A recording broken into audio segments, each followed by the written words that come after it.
पर्यन्तं गुरूणामाकृतिं स्मरेत् तेन विघ्नाः प्रणश्यन्ति सिद्ध्यन्ति च मनोरथाः। नमाधो समो देवो न च मत्प्रसमो गुरुः न तद्वाक्यसमं शास्त्रं न च तस्य समः पुमान्। माता च कमला देवी पिता देवो जनार्दनः बान्धवाः विष्णुभक्ताश्च स्वदेशो भुवनत्रयम्। प्रथमो हनुमान् नाम द्वितीयो भीमहेव च पूर्णप्रज्ञस्तृतीयस्तु भगवत्कार्यसाधकः कंसध्वंसिपदाम्भोज संसक्तो हंसपुङ्गवः ब्रह्मण्यगुरुराजाख्यो वर्ततान् मम मानसे। त्वं वन्दे नरसिंहतीर्थनिलयं श्रीव्यासराट् पूजितं ध्यायन्तं मनसा नृसिंहचरणं श्रीपादराजं गुरुम्। अर्थिकल्पितकल्पोऽयं प्रत्यर्थिगजकेसरी व्यासतीर्थगुरोर्भूयात् अस्मद् इष्टार्थसिद्धये। कामधेनु यथा पूर्वं सर्वाभीष्टफलप्रदा तथा कलो वादिराज श्रीपादो अभीष्टदः सतां। भूतराज नमस्तुभ्यं वादिराज गुरोर्प्रियः विद्राव सर्वबाधानः सदत्वं रक्षणं कुरु। पूज्याय राघवेन्द्राय सत्यधर्मरताय च भजतां कल्पवृक्षाय मतां कामधेनवे लोवादिध्वान्तरवये वैष्णवेन्दीवरेन्दवे श्रीराघवेन्द्र गुरवे नमो अत्यन्तदयालवे।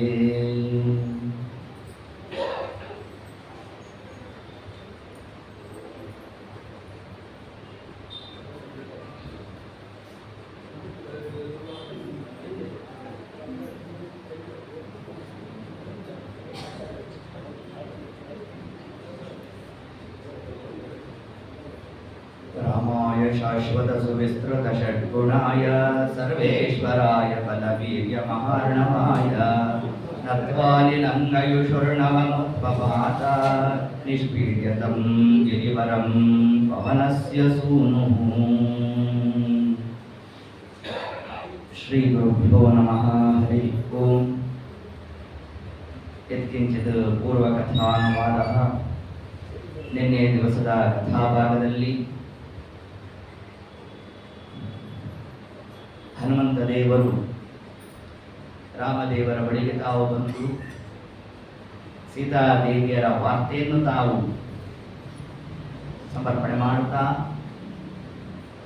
ರಾಮದೇವರು ತಾವು ಪ್ರಶ್ನೆ ಮಾಡಿದರು, ಸೀತಾದೇವಿಯರು ಹೇಗಿದ್ದಾರೆ? ಹನುಮಂತ ದೇವರ ಉತ್ತರದ ಕ್ರಮ ಹೇಗಿತ್ತು? ಅದರಲ್ಲೂ ಒಂದು ತತ್ವದ ನಿರೂಪಣೆ. ಅನಧ್ಯಾಯದ ದಿವಸದಲ್ಲಿ ವಿದ್ಯಾರ್ಥಿಗಳು ಅಧ್ಯಯನ ಮಾಡಿದರೆ ಹೇಗೆ ಅವರ ವಿದ್ಯಾರ್ಥಿಗಳು ಕೃಶ ಆಗುತ್ತೋ ಅದರಂತೆ ಸೀತಾಮಾತೆ ಆಗಿದ್ದಾಳೆ ಅಂತ ತಿಳಿಸುತ್ತೆ. ಅನಧ್ಯಾಯ ಅಂತಂದ್ರೆ ಅಷ್ಟಮಿ ದಿವಸ, ನವಮಿ ದಿವಸ, ಅದರಂತೆ ಚತುರ್ದಶಿ, ಹುಣ್ಣಿಮೆ, ಪ್ರದೋಷಗಳು, ಸಂಕ್ರಮಣ, ಯಾವ ಪರ್ವಕಾಲಗಳು ಅಂತಿದೆಯೋ ಅದೆಲ್ಲವೂ ಕೂಡ ಅನಧ್ಯಾಯ.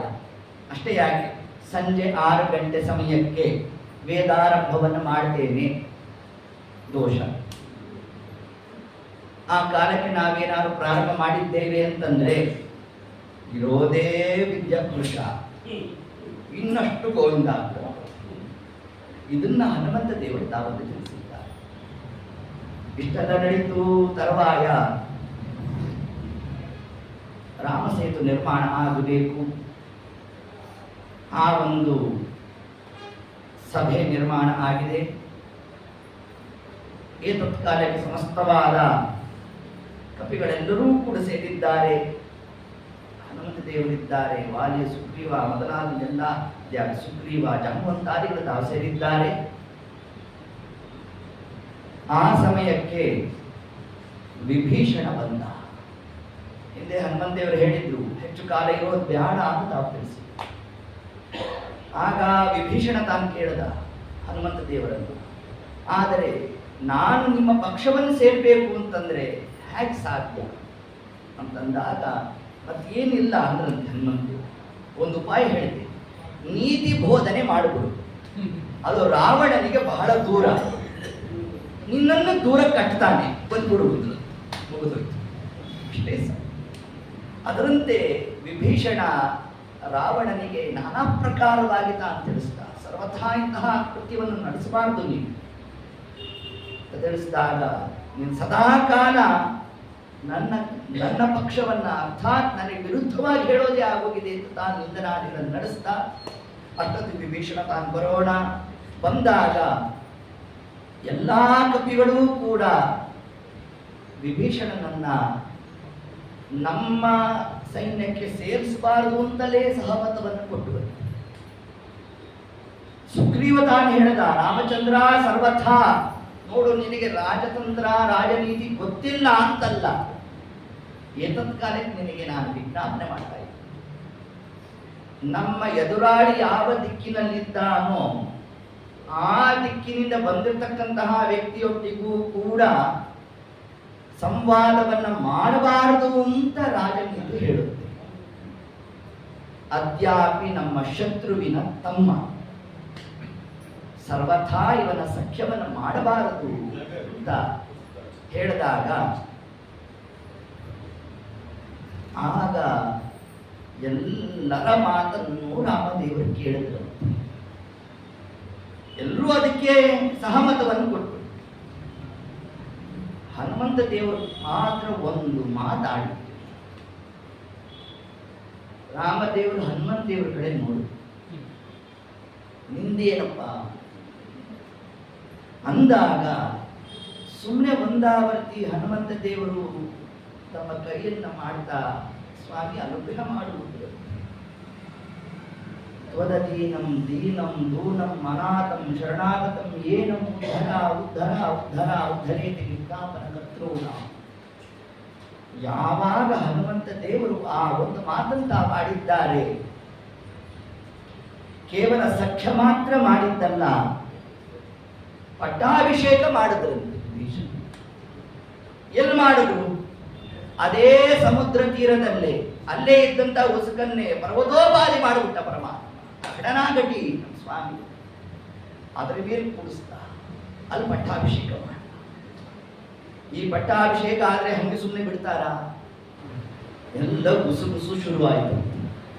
ನಮಗೊಂದು ಸಮಾಧಾನ, ಈ ಗುಸು ಗುಸು ಕಲಿಯುಗದಲ್ಲಿ ಮಾತ್ರ ಅಲ್ಲ, ತ್ರೇತಾಯುಗದಲ್ಲಿ ರಾಮದೇವರ ಸಮ್ಮುಖದಲ್ಲೂ ನಡೀತಂತೆ ನೋಡಿ.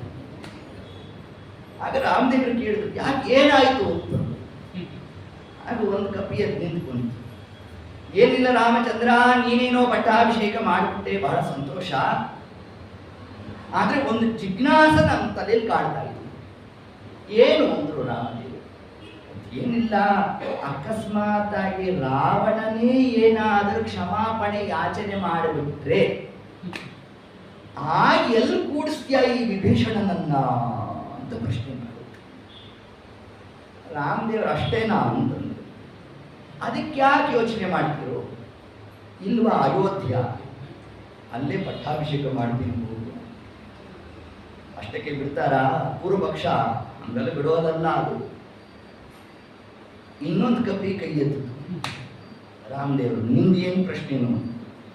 ರಾಮಚಂದ್ರ ಬಹಳ ಸಂತೋಷ, ಈ ಮಾತು ಶುರುವಾಯಿತು. ರಾಮದೇವರೊಂದು ವಿಷಯಕ್ಕೆ ಬಾ, ಇನ್ನು ಯುದ್ಧಕಾಂಡ ಉಳಿದಿದೆ, ಹಂಗಲ ಪೂರ್ವಪೀಠಿಕಾ ಭಾಗಕ್ಕೆ ಅವಕಾಶವಿಲ್ಲ ಅಂತಂದಾಗ, ಆಗ ಕಥೆ ಹೇಳ್ತಂತೆ, ನೀನೇನೋ ಅಯೋಧ್ಯಾಲೇ ಪಟ್ಟಾಭಿಷೇಕ ಮಾಡ್ತೇನೆ ಅಂತ ಹೇಳ್ಬಿಟ್ಟೆ ರಾಮಚಂದ್ರ, ಅಕಸ್ಮಾತ್ ಆಗಿ ಭರತನೇ ರಾಜ್ಯಭಾರ ಮಾಡ್ತೇನೆ ಅಂತಂದ್ರೆ ಎಲ್ಲಿ ಕೂಡಿಸ್ತೀಯ ಇವನನ್ನ?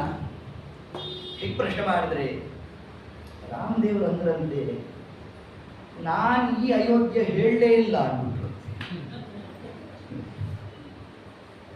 ಅಂದ್ರು ಕವಿಗಳಲ್ಲ, ಇಷ್ಟೊತ್ತು ಹೇಳಿದ್ದೆ ನೀನು, ಈ ಅಯೋಧ್ಯ ಅಂದ್ರೆ ಇನ್ಯಾವ ಅಯೋಧ್ಯ ಇದೆ ಅಂತ ಆ ಕಪಿಗಳು ತಲೆಗೆ ಬಂದ್ಬಿಟ್ಟು.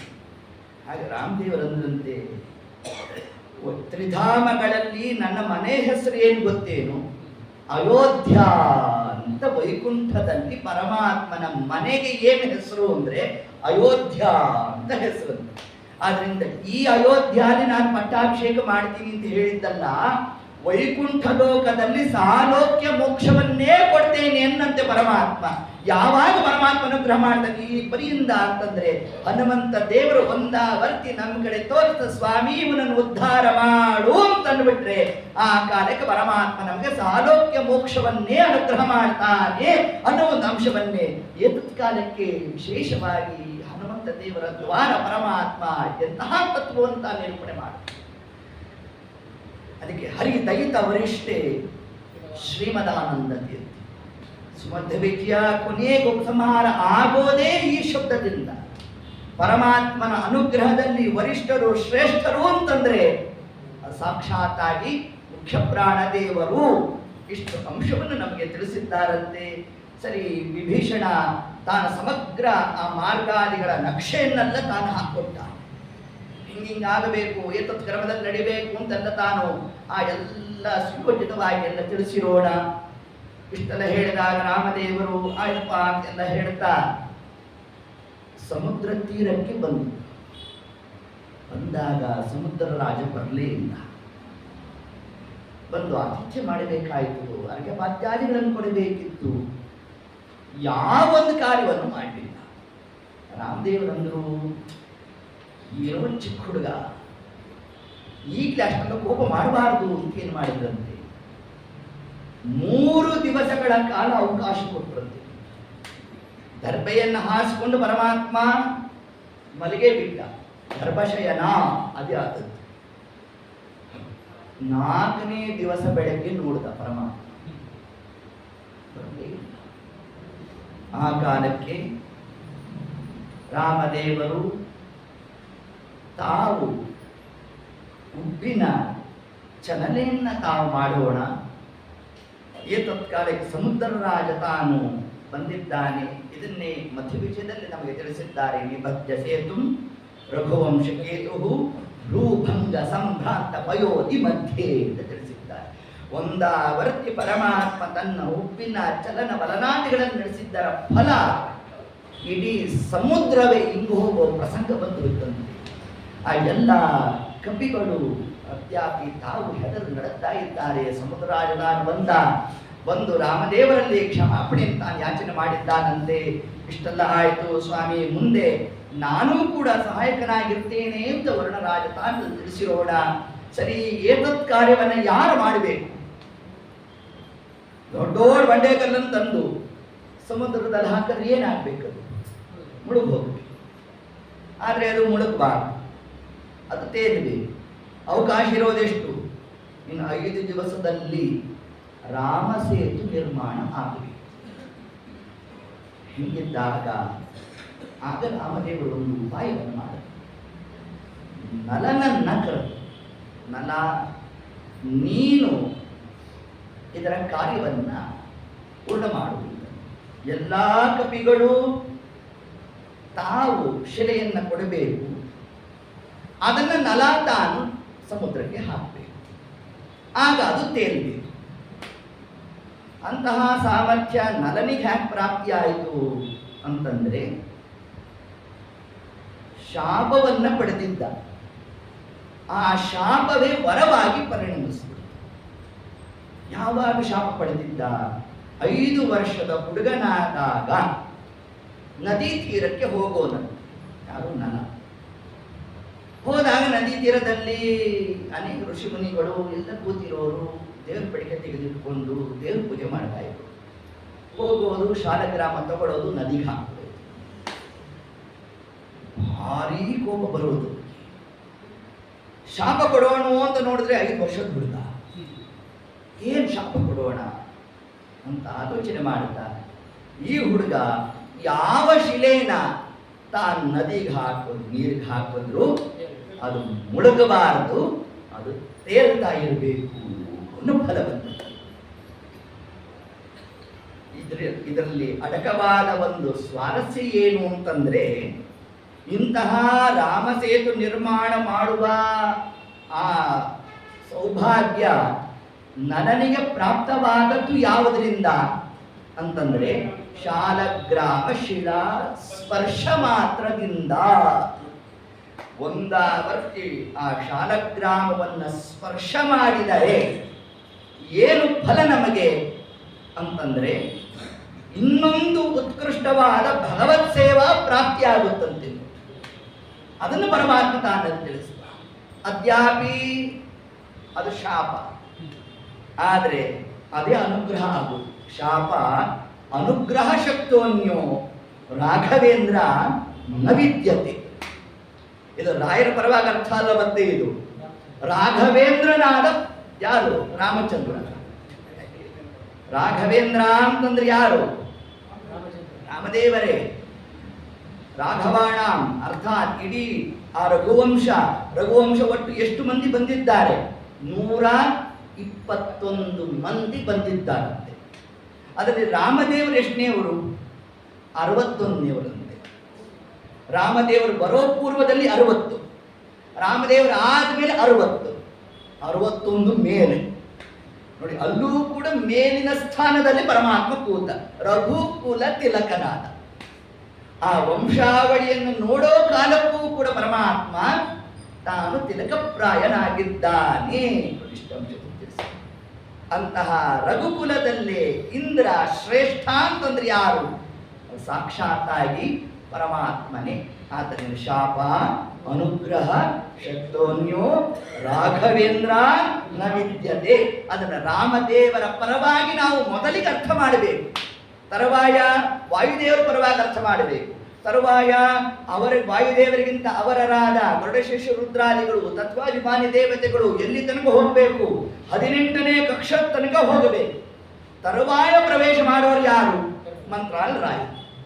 ಹಿಂಗಿದ್ರ ಅರ್ಥವನ್ನು ನಾವು ತಗೋಬೇಕು. ಯಾವ ಶ್ಲೋಕ, ಯಾವ ಪದ್ಯ, ಯಾವ ಶಬ್ದ ತಗೊಂಡ್ರೂ ಕೂಡ ಮೊದಲಿಗೆ ಪರಮಾತ್ಮನ ಪರವಾಗಿ, ತರುವಾಯ ಇತರ ದೇವತೆಗಳು, ತರುವಾಯ ಯಾರ್ಯಾರನ್ನು ನಾವು ತಗೊಂಡಿದ್ದೇವೋ ಆ ಕಕ್ಷೆಯಲ್ಲಿ ನಾವು ತಗೊಂಡು ಸ್ಮರಣೆ ಮಾಡತಕ್ಕಂಥದ್ದೇ ಆಚಾರ್ಯರ ಸಿದ್ಧಾಂತ. ಹೌದು, ಪೂಜ್ಯಾಯ ರಾಘವೇಂದ್ರ. ಪೂಜ್ಯಾಯ ಅಂದ್ರೆ ಪೂರ್ಣ ಅಂತ ಅರ್ಥ.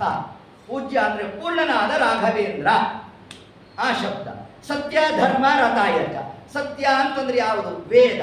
ವೇದದಲ್ಲಿ ಹೇಳಿರ್ತಕ್ಕಂತಹ ಧರ್ಮಕ್ಕೆ ಪರಮಾತ್ಮ ತಾನು ಬದ್ಧನಾಗ್ತಾನಂತೆ. ಯಾಕೆ? ಸಜ್ಜೀವರ ಉಪಾಸನೆಗೆ ಅನುವಾಗಲಿ ಅಂತ ಪರಮಾತ್ಮ ಬದ್ಧನಾಗಿರ್ತಾನಂತೆ. ಇಲ್ಲಾಂದ್ರೆ ದೇವರನ್ನು ತಿಳಿಲಿಕ್ಕೆ ಸಾಧ್ಯ ಇಲ್ಲ. ನಮಗೆ ತಿಳಿಸ್ತಕ್ಕಂಥದ್ದು ಏಕೈಕ ಆಮ್ನಾಯೇಕ ವೇದ್ಯೋ ಹರಿಹಿ. ನಮಗೆ ದೇವರನ್ನು ಪರಿಚಯ ಮಾಡೋದೇ ಯಾವುದು? ವೇದಾದಿಗಳು. ಆ ವೇದ ಹೇಳುವಂತೆ ದೇವರು ನಡ್ಕೊಳ್ಳಲ್ಲ ಅಂತ ಅಂದ್ಬಿಟ್ರೆ ವೇದ ತಗೊಂಡು ಏನು ಮಾಡ್ಬೇಕು ನಾವು? ಅದೇ ತ್ರಿಸತ್ಯಂ ನೋಡಿ, 3 ವೇದದಿಂದ ಪರಮಾತ್ಮ ಸ್ತುತ್ಯನಾಗಿದ್ದಾನೆ. ವೇದವನ್ನ ಸತ್ಯ ಅಂತ ಯಾಕೆ ಕರೆದು? ಸತ್ಯ ಧರ್ಮ ರಥಾಯತ. ವೇದ ಪ್ರಳಯ ಕಾಲದಲ್ಲೂ ನಿತ್ಯವಾಗಿರುತ್ತೆ. ಯಾವುದು ನಿತ್ಯವೋ ಅದು ಸತ್ಯ, ಯಾವುದು ಸತ್ಯವೋ ಅದು ನಿತ್ಯ. ಆದ್ದರಿಂದ ಸತ್ಯ ಧರ್ಮ ರಥಾಯಚ. ಯಾರು ಸತ್ಯ ಶಬ್ದ ವಾಚ್ಯನಾದ ಪರಮಾತ್ಮನನ್ನ ಪ್ರತಿಪಾದನೆ ಮಾಡುತ್ತೋ ಆ ವೇದವೇ ಸತ್ಯ ಅಂತ ಕರೆಸ್ಕೊಂಡಿದೆ. ಸತ್ಯಂ ಪರಂ ಧೀಮಹಿ. ಆದ್ದರಿಂದ ಅಂತಹ ಸತ್ಯ ಧರ್ಮ ರಥಾಯಚ ಹೇಗೂ ಅರ್ಥ ಮಾಡ್ಲಿಕ್ಕೆ ನಮ್ಗೆ ಅವಕಾಶ ಇದೆ. ಏತತ್ ಕ್ರಮದಲ್ಲಿ ಆ ರಾಘವೇಂದ್ರ ಅನ್ನೋ ಶಬ್ದವನ್ನು ನಾವು ತಗೊಂಡು ಯಾಕೆ ಈ ಶಬ್ದ ಬಂತಿಲ್ಲಿ ಅಂತಂದರೆ ಶಾಪ ಅನುಗ್ರಹ ಶಕ್ತವನ್ನು ರಾಮದೇವರ ಪೂಜೆ ಮಾಡತಕ್ಕಂತಹ ರಾಯರಲ್ಲೇ ಇಷ್ಟು ಸಾಮರ್ಥ್ಯ ಇದೆ ಅಂತಂದ್ರೆ ಇನ್ನು ಸ್ವಯಂ ರಾಮದೇವರನ್ನ ನಾವು ತಗೊಂಡಾಗ ನಾವೇನು ವಿಶೇಷ ಹೇಳೋದು ಅಂತಾರೆ ಶಾಸ್ತ್ರಕಾರ. ಇಂತಹ ಪ್ರಸಂಗದಲ್ಲಿ ನಲ ತಾನು ಶಾಪವನ್ನು ಪಡೆದಿದ್ರು ಕೂಡ ಅದನ್ನೇ ವರವನ್ನಾಗಿ ಪರಮಾತ್ಮ ತಾನು ಗಣನೆ ಮಾಡ್ತಾ ನಲ ನೀನು ನಿರ್ಮಾಣ ಮಾಡುವುದು ಬಿಟ್ಟ ಪರಮಾತ್ಮ. ಇಷ್ಟೆಲ್ಲ ಇತ್ತು. ಮೊದಲನೇ ದಿವಸ 16 ಯೋಜನ, ಎರಡನೇ ದಿವಸ 20, 21, 22, 23 ಹೀಗೆ ಈ ಕ್ರಮದಲ್ಲಿ ಒಂದೊಂದು ದಿವಸಕ್ಕೆ ಇಷ್ಟಿಷ್ಟು ಯೋಜನ ವಿಸ್ತೀರ್ಣವಾಗಿ ಹೋಗಬೇಕು ಅಂತ ಆ ಒಂದು ಕ್ರಮವನ್ನು ಹಾಕಿದ್ರು. ಮೊದಲನೇ ದಿವಸ ಆಯಿತು, 2 ದಿವಸ ಆಯಿತು, ಸುಮಾರು 40 ಯೋಜನೆ ವಿಸ್ತೀರ್ಣವಾಗಿ ಆ ರಾಮಸೇತು ನಿರ್ಮಾಣ ಆಗಿದೆ. ನಲ ನಿಂತು ನೋಡಿದ್ದೆ ಮನಸ್ಸಿನಲ್ಲಿ ನಾನು ಮಾಡಿದ್ದು ಅಂತ ಯಾವ ಹನುಮಂತ ದೇವರು ಸಿಮೋಲ್ಲಂಘನವನ್ನು ಮಾಡಬೇಕಾದ್ರೆ ನೀನೇ ಸಮರ್ಥ ಅಂತಂದ್ರು ಕೂಡ ನಾನು ಸಮರ್ಥ ಅಲ್ಲ ಅಂತ ಹನುಮಂತ ದೇವರು ತಾವಲ್ಲಿ ಉದ್ಗಾರವನ್ನು ತೆಗೆದಿದ್ರು. ಅದೇ ದೇವತಾ ವರ್ಗದಲ್ಲಿ ಬಂದಿದ್ರು ಕೂಡ ನಲನ ಮನಸ್ಸಿಗೆ ಏನು ಬಂತಂತೆ, ನನ್ನಲ್ಲಿ ದೇವರು ನಿಂತು ಮಾಡಿಸಿದ್ದಾನೆ ಅನ್ನೋದು ಬರಲಿಲ್ವಂತೆ, ನಾನೇ ಮಾಡಿದೆ ಅಂತ ಬಂತು. ಯಾವಾಗ ಇಷ್ಟು ಬಂತು ಹನುಮಂತ ದೇವರಂದ್ರಂತೆ, ನಾನು ಇದನ್ನು ಸಹಿಸೋಲ್ಲ. ಬಿರುಗಾಳಿ ರೂಪದಿಂದ ವಾಯುದೇವರು ಬಂದು ಅಲ್ಲೋಲ ಕಲ್ಲೋಲ ಮಾಡಿಬಿಟ್ರಂತೆ. ನಲ ಹೆದರು ನಡಗೋದಾಗಿತ್ತು ಕಾಲಕ್ಕೆ.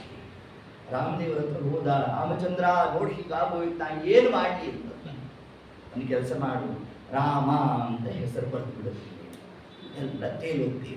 ಅಂದ್ರೆ ಏನಿದ್ರ ಆಂತರ್ಯ, ನೀನು ನಿಂತು ಮಾಡಿದ್ದಲ್ವೋ, ನಿನ್ನಲ್ಲಿ ನಿಂತು ನಾನೇ ಮಾಡಿದ್ದು ಅಂತ ಪರಮಾತ್ಮ ತಿಳಿಸಿದ. ಹಾಗಾದ್ರೆ ಯಾವ ಬಂಡೆಗಲ್ಲಿನ ಮೇಲೆ ರಾಮ ಅಂತ ನಾವು ಕೆತ್ತನೆ ಮಾಡ್ಕೋಬೇಕು. ಯಾವ ಬಂಡೆ ಕಲ್ಲು ಅಂತಂದ್ರೆ ನಮ್ಮ ಶರೀರವೇ ಒಂದು ಬಂಡೆಗಲ್ಲು. ನಾವು ಯಾವ್ದಾದ್ರು ಮುಳುಗ್ತಾ ಇದ್ದೇವೆ, ಸಂಸಾರವೆಂಬ ಸಾಗರದಲ್ಲಿ ಮುಳುಗ್ತಾ ಇದ್ದೇವೆ. ಹಾಗಾದ್ರೆ ನಾವು ಮುಳುಗದೇನೆ ತೇಲಿಕೊಂಡು ಆಚೆ ದಡಕ್ಕೆ ನಾವು ಹೋಗಬೇಕಾದರೆ ರಾಮನಾಮವನ್ನ ನಾವು ಕೆತ್ತನೆ ಮಾಡ್ಕೋಬೇಕು ಅಂತ ಹೇಳಲಿಕ್ಕೆ ಭಯ. ನನಗೆ ಟ್ಯಾಟೂ ಹಾಕಿಸ್ಕೊಂಡ್ ಬಂದ್ಬಿಡ್ತಾರೆ ರಾಮ ಅಂತ. ಹಂಗೆಲ್ಲ ಮಾಡಬಾರ್ದು. ಅದೆಲ್ಲ ಮಂತ್ರದಿಂದ ಉಪದಿಷ್ಟವಾಗಿರಬೇಕು, ಹೋಮಿಸಿರ್ಬೇಕು. ಅದನ್ನ ಆಗ ಮಾತ್ರ ಅದನ್ನು ನಾವು ಧಾರಣೆ ಮಾಡಬೇಕೇ ಹೊರತಾಗಿ ಸುಮ್ಮನೆ ಯಾರೋ ಬಂದ, ಅವನೇನೋ ಪ್ಯಾಂಟ್ ಶರ್ಟ್ ಹಾಕೊಂಡ್ಬಿಟ್ಟಿದ್ದ, ಅವನ ಕೇಳಿ ಕೆತ್ತಿಸ್ಕೊಂಡ್ಬಂದ್ಬಿಟ್ಟ, ಅವೆಲ್ಲ ಶಾಸ್ತ್ರ ತಾನು ಸರ್ವಥಾ ಅಂಗೀಕರಿಸೋದಿಲ್ಲ. ನಮಗೆ ಏನು ಹೇಳಿದೆ ಅಷ್ಟು ಮಾತ್ರ ಮಾಡಬೇಕು. ಹಾಗಾಗಿ ಎಲ್ಲಿ ನಾವು ಧಾರಣೆ ಮಾಡಬೇಕು, ತಪ್ತ ಮುದ್ರಾ ಧಾರಣೆಯನ್ನ ತಪ್ಪದೇ ಮಾಡಿಸ್ಕೊಳ್ಳಿ. ಅದು ಶಾಸ್ತ್ರ ಹೇಳಿದೆ, ಪುರಾಣಗಳು ಉಲ್ಲೇಖ ಮಾಡಿದೆ. ನಾವು ಹೇಳೋದೆಲ್ರಿ, ಒಬ್ಬ ಅಸುರ ಹೇಳ್ತಾನೆ ಆ ಮಾತನ್ನ. ಯಾವುದು? ವೃಷಭಾಸುರ. ಅವನು ಬಾಯಲ್ಲಿ ಬಂದಿರತಕ್ಕಂತಹ ಮಾತದು.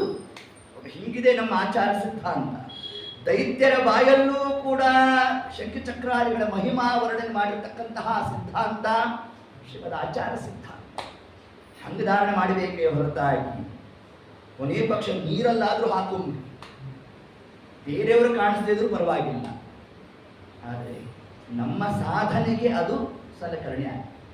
ಧಾರಣೆ ಮಾಡಿ ಮತ್ತೆ ನಮ್ಗೆ ಗೊತ್ತಿದೆ, ಸದಾಚಾರ ಸ್ಮೃತಿಯಲ್ಲಿ ಬಂದಿರ್ತೇವೆ. ಮೊದಲಿಗೆ ನೀರಲ್ಲಿ ಗಾಯತ್ರಿ ಮಂತ್ರದಿಂದ ಅಭಿಮಂತ್ರಿಸಿ ನಾವು ಅದನ್ನು ಮೊದಲಿಗೆ ಧಾರಣೆ ಮಾಡಬೇಕು. ತರುವಾಯ ಗೋಪಿಚಂದನನ್ನು ಧಾರಣೆ ಮಾಡಬೇಕು. ಹೀಗೆ ಕ್ರಮಾವಳಿಗಳಿದೆಯೇ ಹೊರತಾಗಿ ನಾನೇ ಸುಮ್ಮನೆ ರಾಮನಾಮ ಕೆತ್ತಿಸ್ಕೋಬೇಕಂತೆ ಅಂತ ನಾವು ಹೃದಯದ ಮೇಲೆ ಕೆತ್ತಿಸ್ಕೊಂಡ್ಬಂದು ಹಾಗೆಲ್ಲ ಅಲ್ಲ ಶಾಸ್ತ್ರ ತಿಳಿಸಿದ್ದು. ಈ ದೇಹ ಒಂದು ದಿವಸ ಹೋಗುತ್ತೆ, ಅದು ಎಲ್ಲಿ ಧಾರಣೆ ಆಗಬೇಕು ಅಂತಂದ್ರೆ ನಮ್ಮ ಜೀವನ ಒಳಗೆ, ನಮ್ಮ ಮನಸ್ಸಿನ ಒಳಗೆ ರಾಮನಾಮವನ್ನು ನಾವು ಧಾರಣೆ ಮಾಡಬೇಕು ಅನ್ನೋ ಒಂದು ಅಂಶವನ್ನೇ ಇಲ್ಲಿ ರಾಮದೇವರು ತಾವು ತಿಳಿಸ್ತಾ ಆ ಸಮಗ್ರ ಆ ಯೋಜನಾದಿಗಳೆಲ್ಲ ನಿರ್ಮಾಣ ಆಗ್ತಾ ಇರಬೇಕು. ಇದರ ಮಧ್ಯದಲ್ಲಿ ಒಂದು ಕಲ್ಲಿಗೂ ಇನ್ನೊಂದು ಕಲ್ಲಿಗೂ ಮಧ್ಯದಲ್ಲಿ ಸ್ವಲ್ಪ ಈ ಜಾಗ ಇರೋದು ನೋಡಿ, ಅದನ್ನು ತುಂಬಿಸೋ ಕಾರ್ಯಕ್ಕೆ ಅಳಿಲು ತಾನು ನೇಮಕ ಆತ್ಮಂತೆ. ಬೇರೆ ಯಾರೋ ಸೇರಿಸಿದ್ದಲ್ಲ, ತಾನೇ ಸೇರ್ಕೊಂಡ. ನೋಡ್ದ ಹನುಮಂತ ದೇವರು ಏನು ದೊಡ್ಡ ದೊಡ್ಡ ಕಲ್ಲನ್ನು ತಾವು ತರ್ತಾ ಇರೋಣ, ತಲೆ ಮೇಲೆ ಇಟ್ಕೊಳ್ಳೋದಂತೆ, ಕೈ ಮೇಲೆ ಇಟ್ಕೊಳ್ಳೋದಂತೆ, ಅವ್ರು ಉಸಿರಾಡಿದ್ರೆ ಒಂದೊಂದು ಬಂಡೆಕಲ್ಲು ಹೋಗಿ ಬೀಳೋದಂತೆ. ಇಷ್ಟೆಲ್ಲ ಕ್ರಮ ಆಗ್ತಿತ್ತು. ಅಡಿಲ್ ನೋಡಿದ್ರು, ನಾನು ಏನಾದ್ರು ಮಾಡಬೇಕಲ್ಲ. ನಾವು ನೀವಾಗಿದ್ರೆ ನಮ್ಗೆ ಎಲ್ರಿ ಆಗತ್ತೆ, ಅದಕ್ಕೆಪ್ಪ ನಾವೇನು ಆ ಕಡೆಗೆ ಹೋಗ್ಲೇ ಇಲ್ಲ. ನೋಡಿ ಹಿಂಗೆ ನಾವು ಮನೆ ಬಂದ್ಬಿಡ್ತಿದ್ವಿ.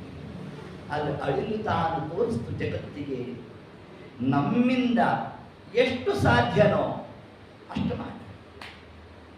ಜೀವನ ಯೋಗ್ಯತಾನುಸಾರ ಸಾಧನಾದಿಗಳು, ಅದಕ್ಕೆ ಅನುಗುಣವಾಗಿ ಮೋಕ್ಷದಲ್ಲಿ ಆನಂದಾದಿಗಳು. ಬ್ರಹ್ಮದೇವರು ಮಾಡುವ ಸಾಧನೆ ನಾವು ಮಾಡಲಿಕ್ಕಾಗುತ್ತೆ, ಅದು ಹೇಳಲಿಕ್ಕೆ ಭಯ ಆಗುತ್ತೆ, ಹೌದು. ಆದರೆ ಬ್ರಹ್ಮದೇವರ ಸಾಧನೆ ಬ್ರಹ್ಮದೇವರಿಗೆ, ನಮ್ಮ ಸಾಧನೆ ನಮಗೆ. ದೊಡ್ಡ ಕೊಡ ತುಂಬ ನೀರನ್ನು ತುಂಬಿದ್ದೀವಿ. ಏನು ಬಂದು ಶಬ್ದ? ಕೊಡದಲ್ಲಿ ನೀರು ತುಂಬಿದೆ, ಹೌದಾ? ಒಂದು ವಾಟಕ ಒಂದು ಲೋಟ ತಗೊಳ್ಳಿ, ಅದರಲ್ಲಿ ನೀರು ತುಂಬಿಸ್ರಿ. ಲೋಟದಲ್ಲಿ ಏನು ತುಂಬಿದೆ? ನೀರು ತುಂಬಿದೆ. ಅದು ದೇವತೆಗಳ ಯೋಗ್ಯತೆ. ಇನ್ನು ನಮಗೆ ನಿಮಗೆ ಉದ್ದರಣಿ ನೀರು ತುಂಬಿಸ್ಕೊಡಿ. ಏನಂತೀರಿ? ತುಂಬಿದೆ ಅಂತೆ. ಆಮೇಲೆ ತುಂಬಿದೆ ಅನ್ನೋ ಶಬ್ದ ಒಂದೇ ಇದೆ, ಆದರೆ ಪ್ರಮಾಣದಲ್ಲಿ ವ್ಯತ್ಯಾಸ. ಇದೇ ಆಚಾರ್ಯರ ಸಿದ್ಧಾಂತ, ಜೀವ ಜೀವ ಭೇದ. ಎತ್ತತ್ ಕ್ರಮದಿಂದ ಆ ಅಳಿಲು ನಾನು ಸೇವೆಯಿಂದ ಮಾತ್ರ ವಿಮುಖನಾಗೋಲ್ಲ ಅಂತ ತಿಳಿಸ್ತದೆ. ಅದಕ್ಕೇನು ಮಾಡಿತು? ಮೊದಲಿಗೆ ಬಾಯಿಂದ ಒಂದೊಂದೇ ಕಣ ತಗೊಳ್ಳೋದು, ಹಾಕೋದು ಮಾಡ್ತಿತ್ತು. ಹಿಂಗಾದ್ರೆ ಯಾವತ್ತು ಮುಗಿಯೋದು ಅಂತ ತನಗ್ತಾನೇ ಜವಾಬ್ದಾರಿ ತಲೆ ಮೇಲೆ ಹಾಕೊಂಡ್ಬಿಟ್ಟು ಹಿಂಗೆ ಮಾಡ್ತಾ ಒಂದು ಉಪಾಯ ಮಾಡಿ ಹೋಗೋದು, ಸಮುದ್ರ ಸ್ನಾನ ಮಾಡೋದು, ಬರೋದು. ಆ ಮರಳು ಗಾಡಿ ಇರೋದಲ್ಲ, ಉಸುಕು ಅಲ್ಲೆಲ್ಲ ಹೊರಳಾಡೋದು, ಉರುಳು ಸೇವೆ ಬೇರೆ ಮಾಡಿಬಿಟ್ಟು. ಎಷ್ಟು ಸೇವೆ ನಡೆಸಿದ್ಯಾ? ಸಮುದ್ರ ಸ್ನಾನ, ಉರುಳು ಸೇವೆ, ಇಲ್ಲಿ ಬಂದು ಝಾಡಿಸೋದು. ಆ ಎಲ್ಲ ಮಣ್ಣಿನ ಕಣ ಹೋಗಿ ಎಲ್ಲೆಲ್ಲಿ ಆ ಸಂಧಿ ಇರೋದು ಸಂಧಿ ಮಾಡಿಸ್ತೀರ ಆ ಕಾರ್ಯ ಮಾಡ್ತಾ ಕೂತಿತ್ತು. ಒಂದ್ಸತಿ ಅಲ್ಲ, ಎರಡು ಸತಿ ಅಲ್ಲ, ಸಾವಿರಾರು ಬಾರಿ ಮಾಡ್ಬಿಡ್ತಂತೆ. ಮಾಡಿದಾಗ ಅನೇಕ ಕವಿಗಳೆಲ್ಲ ಬೈಯೋರು. ಅವರೆಲ್ಲ ದೊಡ್ಡ ಕಲ್ತರೋರಲ್ಲ, ಈ ಮಧ್ಯದಲ್ಲಿ ಪುಡು ಪುಡು ಪುಡು ಪುಡು ಅಂತ ಬರೋದಿದ್ದಾರೆ. ಹೋಗ ಆ ಕಡೆಗೆ ಅಂತೆಲ್ಲ ರೇಕೋರು. ಈ ಹೊರಗಿರಿ, ಹೊಡಿರಿ, ಕಡೀರಿ.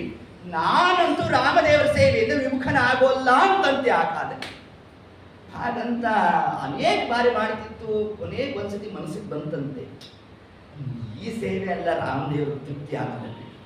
ಯಾಕೆ ಅಷ್ಟೊತ್ತಿಗಾಲೇ ಕವಿಗಳು ಅನೇಕ ಯೋಜನಾ ಬಹಳ ವಿಸ್ತೀರ್ಣ ಹೊರಟುಬಿಟ್ಟಿತ್ತು. ಇದನ್ನು ಒಂದೆರಡು ಕಲ್ಲು ತುಂಬಿಸ್ತಾ ಕೂತಿತ್ತು. ಅಂದಾಗ ಒಂದು ಕಡೆ ಕೂತ್ಕೊಂಡ್ಬಿಡ್ತಂತೆ. ಕೂತಾಗ ರಾಮದೇವರು ಹೋಗಿ ಅದ್ರ ಪಕ್ಕ ಕೂತ್ರಂತೆ. ನೋಡಿ, ಏನು ಕರುಣಾನಿಧಿಯೋ ಹರಿಯೋ, ಮತ್ತೇನು ಭಕ್ತಾಧೀನನು, ಮತ್ತೇನು ಈತನ ಲೀಲೆ ಇಚ್ಛಾ ಮಾತ್ರಕ್ಕೆ ಬರೆವ. ಪಕ್ಕ ಕೂತ್ರಂತೆ. ಯಾಕೆ ಕೂತಿ ಅಂತಂದ್ರೆ, ರಾಮಚಂದ್ರ, ನಾನು ಮಾಡೋ ಸೇವೆ ನನಗೆ ಹಾಸ್ಯಾಸ್ಪದ ಅನಿಸ್ತಾ ಇದ್ವು. 1000 ಸತಿ ಮಾಡ್ಬಿಟ್ನಪ್ಪ, ಏನು ಒಂದು ತುಂಬುವಂತು ಅಂತಂದ್ರೆ ನಮ್ಮ ದೇವರನ್ನಂತೆ ನನ್ನ ಮನಸ್ಸು ತುಂಬು ಬಿಡುವಂತ ಅಂದದ್ದೇ. ಏನು ಮಾಡಿದ ಆ ಕಾಲಕ್ಕೆ ಬೆನ್ನನ್ನು ಚಪ್ಪರಿಸೋದಂತೆ ನಮ್ಮ ಸ್ವಾಮಿ. ಏನು ಆ ಪರಮಾತ್ಮನ 3 ಬೆರಳುಗಳ ಸ್ಪರ್ಶ ಆಯಿತು, ಇಡೀ ಅಡಿಲಿನ ಸಂತತಿಗೆ ಬಂದ್ಬಿಡ್ತಂತೆ ಆ ಅನುಗ್ರಹ. ಇದರಿಂದ ಎಷ್ಟು ತತ್ವವನ್ನು ಪರಮಾತ್ಮ ತಾನು ತೋರಿದ್ದಾನೆ ಜಗತ್ತಿಗೆ. ಮಾಡಿದ್ದು ಒಂದೇ ಒಂದು ಅಡಿಲು ಸೇವೆ, ಆದರೆ ಇಡೀ ಸಂತತಿಗೆ ಏನಾಯಿತು? 3 ಗೆರೆಗಳು ಬಂತು. ಒಂದೇ ಕಾಗಿ ದೋಷ ಮಾಡಿದ್ದು ಇಡೀ ಸಂತತಿಗೆ ಪರಮಾತ್ಮ ಒಂದು ಗಂಟೆ. ಎಷ್ಟು ರಾಮಾಯಣದಲ್ಲಿ ತತ್ವವನ್ನು ತಿಳಿಸ್ತಾ ಇದ್ದಾರೆ ಅಂದ್ರೆ, ವಂಶದಲ್ಲಿ ಒಬ್ಬ ದೇವತಾ ಪರವಾದಂತಹ ಕಾರ್ಯ ಮಾಡಿದ್ದಾನೆ ಅಂತಂದ್ರೆ ಅವನಿಗೆ ಮಾತ್ರ ಅಲ್ಲ, ಇಡೀ ವಂಶಕ್ಕೆ ಅದರ ಫಲ ಕೊಡ್ತೇನೆ ಅಂತ ಪರಮಾತ್ಮ. ವಂಶದಲ್ಲಿ ಒಬ್ಬ ದೋಷ ಮಾಡಿದ್ರೂ ಕೂಡ ಇಡೀ ವಂಶಕ್ಕೆ ಕೊಡ್ತೇನೆ ಅಂತ ನಮ್ದು. ಕಾಗೆ ಅಳಿಲು ಎರಡನ್ನ ಹಿಡಿದ ಈ ಪ್ರಾಣಿಗಳದ್ದೇ ರಾಮದೇವ್ರದ್ದು. ಒಂದ್ ಕಡೆ ಕೋತಿಗಳು, ಒಂದ್ ಕಡೆ ಅಳಿಲು, ಒಂದ್ ಕಡೆ ಕಾಗೆ, ಒಂದ್ ಕಡೆ ಶ್ವಾನ. ನಾಯಿಗೆ ಬೇರೆ ಮುಂದೆ, ಅದು ಉತ್ತರಾಖಂಡದಲ್ಲಿ ಬರುತ್ತೆ. ಹೌದು, ಅಲ್ಲೊಂದು ನಾಯಿಗೆ ಬೇರೆ ನ್ಯಾಯ ಹೇಳೋದು. ಒಟ್ಟಾರೆ ಈ ಪ್ರಾಣಿಗಳ ಮಧ್ಯದಲ್ಲಿ ರಾಮದೇವರು ವ್ಯಾಪಾರ. ನೋಡ್ರಿ, ಇಷ್ಟು ಕಾರ್ಯ ನಡೆಸ್ಬಿಟ್ಟಿದ್ದಾನೆ ರಾಮಚಂದ್ರ. ಹಿಂಗಿರ್ಬೇಕಾದ್ರೆ ಆ ಒಂದು ಅನುಗ್ರಹ ತಾನು ಅಡಿಲಿಗೆ ಮಾಡಿದ್ದು ಎಷ್ಟು ಅನುಗ್ರಹ ಪರಮಾತ್ಮನ. ನಿನ್ನೆ ಇಲ್ಲಿ ಒಬ್ಬರ ಹತ್ರ ಮಾತಾಡ್ತಿದ್ದೆ, ಈ ಮಾರ್ಗ ಸೇವೆಗೆಲ್ಲ ಭಾರಿ ಮಾಡಿದ್ರಂತ. ಭಾರಿ ಸೇವೆ ಆಯ್ತಪ್ಪ ನಿನ್ನೆ ಹೊರಡೋ ಕಾಲಕ್ಕೆ ಆಚಾರ್ಯ ನಮ್ದೇನು ಆಚಾರ್ಯ ಅಡಿಲು ಸೇವೆ ಅಂತಂದು. ಏನಿದರ ಆಂತರ್ಯ ಗೊತ್ತಾ? ರಾಮದೇವರು ಅನುಗ್ರಹ ಮಾಡಿದ್ದಾರೆ ಅಂತಂದ್ರೆ ಯಾವ ಯಾವ ಕಾಲಕ್ಕೆ ನಾವು ಭಗವತ್ಪರವಾದ ಸೇವೆಯನ್ನು ಮಾಡಿರ್ತೇವೋ ಆ ಸೇವೆಯನ್ನು ಮಾಡಿದಾಗ ಇನ್ನೊಬ್ಬರು ಅದನ್ನು ಗುರುತಿಸಿದಾಗ ನಿಮ್ಮ ಬಾಯಿಂದ ರಾಮಚಂದ್ರ ಹೊರಡಿಸ್ತಕ್ಕಂತಹ ಶಬ್ದ ಯಾವುದು ಅಂತಂದ್ರೆ ಅಳಿಲಿನ ಹೆಸರು ನಿಮ್ಮ ಬಾಯಿಂದ ಅಳಿಯದಂತೆ ಪರಮಾತ್ಮ ಅನುಗ್ರಹ ಮಾಡಿದ್ದಾನೆ. ಅದಾದದ್ದು ಯಾವಾಗ? ತ್ರೇತಾಯುಗದಲ್ಲಿ. ದ್ವಾಪರ ಯುಗ ಕಳೆದು ಕಲಿಯುಗ ಬಂದು, ಕಲಿಯುಗದಲ್ಲಿ 5000 ವರ್ಷ ಕಳೆದ್ರೂ ಕೂಡ ಅಳಿಲಿನ ಹೆಸರು ನಿಮ್ಮ ಬಾಯಿಂದ ಪರಮಾತ್ಮ ತಾನು ಬರೆಸ್ತಾ ಇದ್ದಾನೆ ಅಂತಂದ್ರೆ ಎಷ್ಟು ಅನುಗ್ರಹ ಅಳಿಲಿಕ್ಕೆ ತಮ್ಮ ದೇವರು ಮಾಡಿದ್ದಾನೆ. ಮಾಡಿದ್ದೇನು ತನಗೇನು ತೋಚತ್ತೋ ಅಷ್ಟನ್ನು ತಾನು ಮಾಡಿದ್ರೂ ಕೂಡ ಪರಮಾತ್ಮ ಕೊಟ್ಟಿದ್ದನ್ನು ಅನಂತ ಮಡಿ ಮಾಡಿಕೊಡುವ. ಬಲಿಚಕ್ರವರ್ತಿ ಅದ್ಯಾಪಿ ಇಂದ್ರಲೋಕವೇ ಅವನಿಗೆ ಸೇರಿಲ್ಲ, ದಾನ ಮಾಡ್ತೇನೆ ಅಂತಂದ. ಏತತ್ಕಾಲಕ್ಕೆ ಪರಮಾತ್ಮ ಇಂದ್ರಲೋಕ ಮಾತ್ರ ಅಳಿದಿದ್ದಲ್ಲ, ಸತ್ಯಲೋಕ ದಾಟಿ ಬ್ರಹ್ಮಾಂಡ ಕಟಾಹ ಸ್ಪರ್ಶ ಆಗುತ್ತೆ. ಬ್ರಹ್ಮದೇವರು ಬಂದು, ಯಾಕಿಷ್ಟು ಆಗ್ರಹ ಮಾಡ್ತಿದ್ಯೋ ಸ್ವಾಮಿ ಅಂತ ಕೇಳು. ಆ ಬಲಿಚಕ್ರವರ್ತಿ ಸ್ವಲ್ಪ ಅನುಗ್ರಹ ಮಾಡಪ್ಪ. ನಮ್ಮ ದೇವರಿಂದ ನಾನೀಗ ಮಾಡ್ತಿರೋದೇ ಅನುಗ್ರಹ ಅಂತಂದ. ಹೆಂಗೆ ಅಂತಂದು, ನೋಡು, ಅವನು ಕೊಡ್ತೀನಿ ಅಂತ ಹೇಳಿದಕ್ಕೆ ಅವನ ಕೀರ್ತಿಯನ್ನು 14 ಲೋಕದಲ್ಲಿ ಬೆಳೆಸ್ಬಿಟ್ಟಿದ್ದೇನೆ ನಾನು. ಅಷ್ಟು ನಾನು ಅನುಗ್ರಹ ಮಾಡಿದ್ದು ಯಾಕೆ ಗೊತ್ತೇನು? ನಾನು ಕೊಡ್ತೇನೆ ಅಂತ ಅವನನ್ನಲ್ಲ, ಅದಕ್ಕೋಸ್ಕರ ಅವನಿಗೆ ಅನುಗ್ರಹ ಮಾಡ್ತೇನೆ. ಅದ್ಯಾಕೆ ಇಂದ್ರಲೋಕ ಕೊಡ್ಲಿಕ್ಕೂ ಅವನಿಗೆ ಸಾಮರ್ಥ್ಯ ಇಲ್ಲ. ಕಾರಣ, ಆ ಕೊನೆಯ ಹವಿಸ್ಸನ್ನು ಕೊಟ್ಟೇ ಇಲ್ಲ, ಇನ್ನೂ ಇಂದ್ರಲೋಕ ಪ್ರಾಪ್ತಿ ಆಗೇ ಇಲ್ಲ.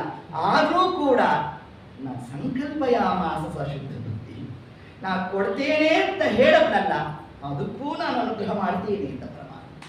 ಹೀಗೆ ಏತದ ಅಂಶವನ್ನೇ ಪರಮಾತ್ಮ ತಾನಲ್ಲಿ ತಿಳಿಸ್ತಾ ಆ ರಾಮಸೇತು ನಿರ್ಮಾಣಾದಿಗಳು 5 ದಿವಸದಲ್ಲಿ ಪರಮಾತ್ಮ ತಾನೆಲ್ಲ ಪೂರ್ಣ ಮಾಡಿಸಿದ್ದಾನಂತೆ.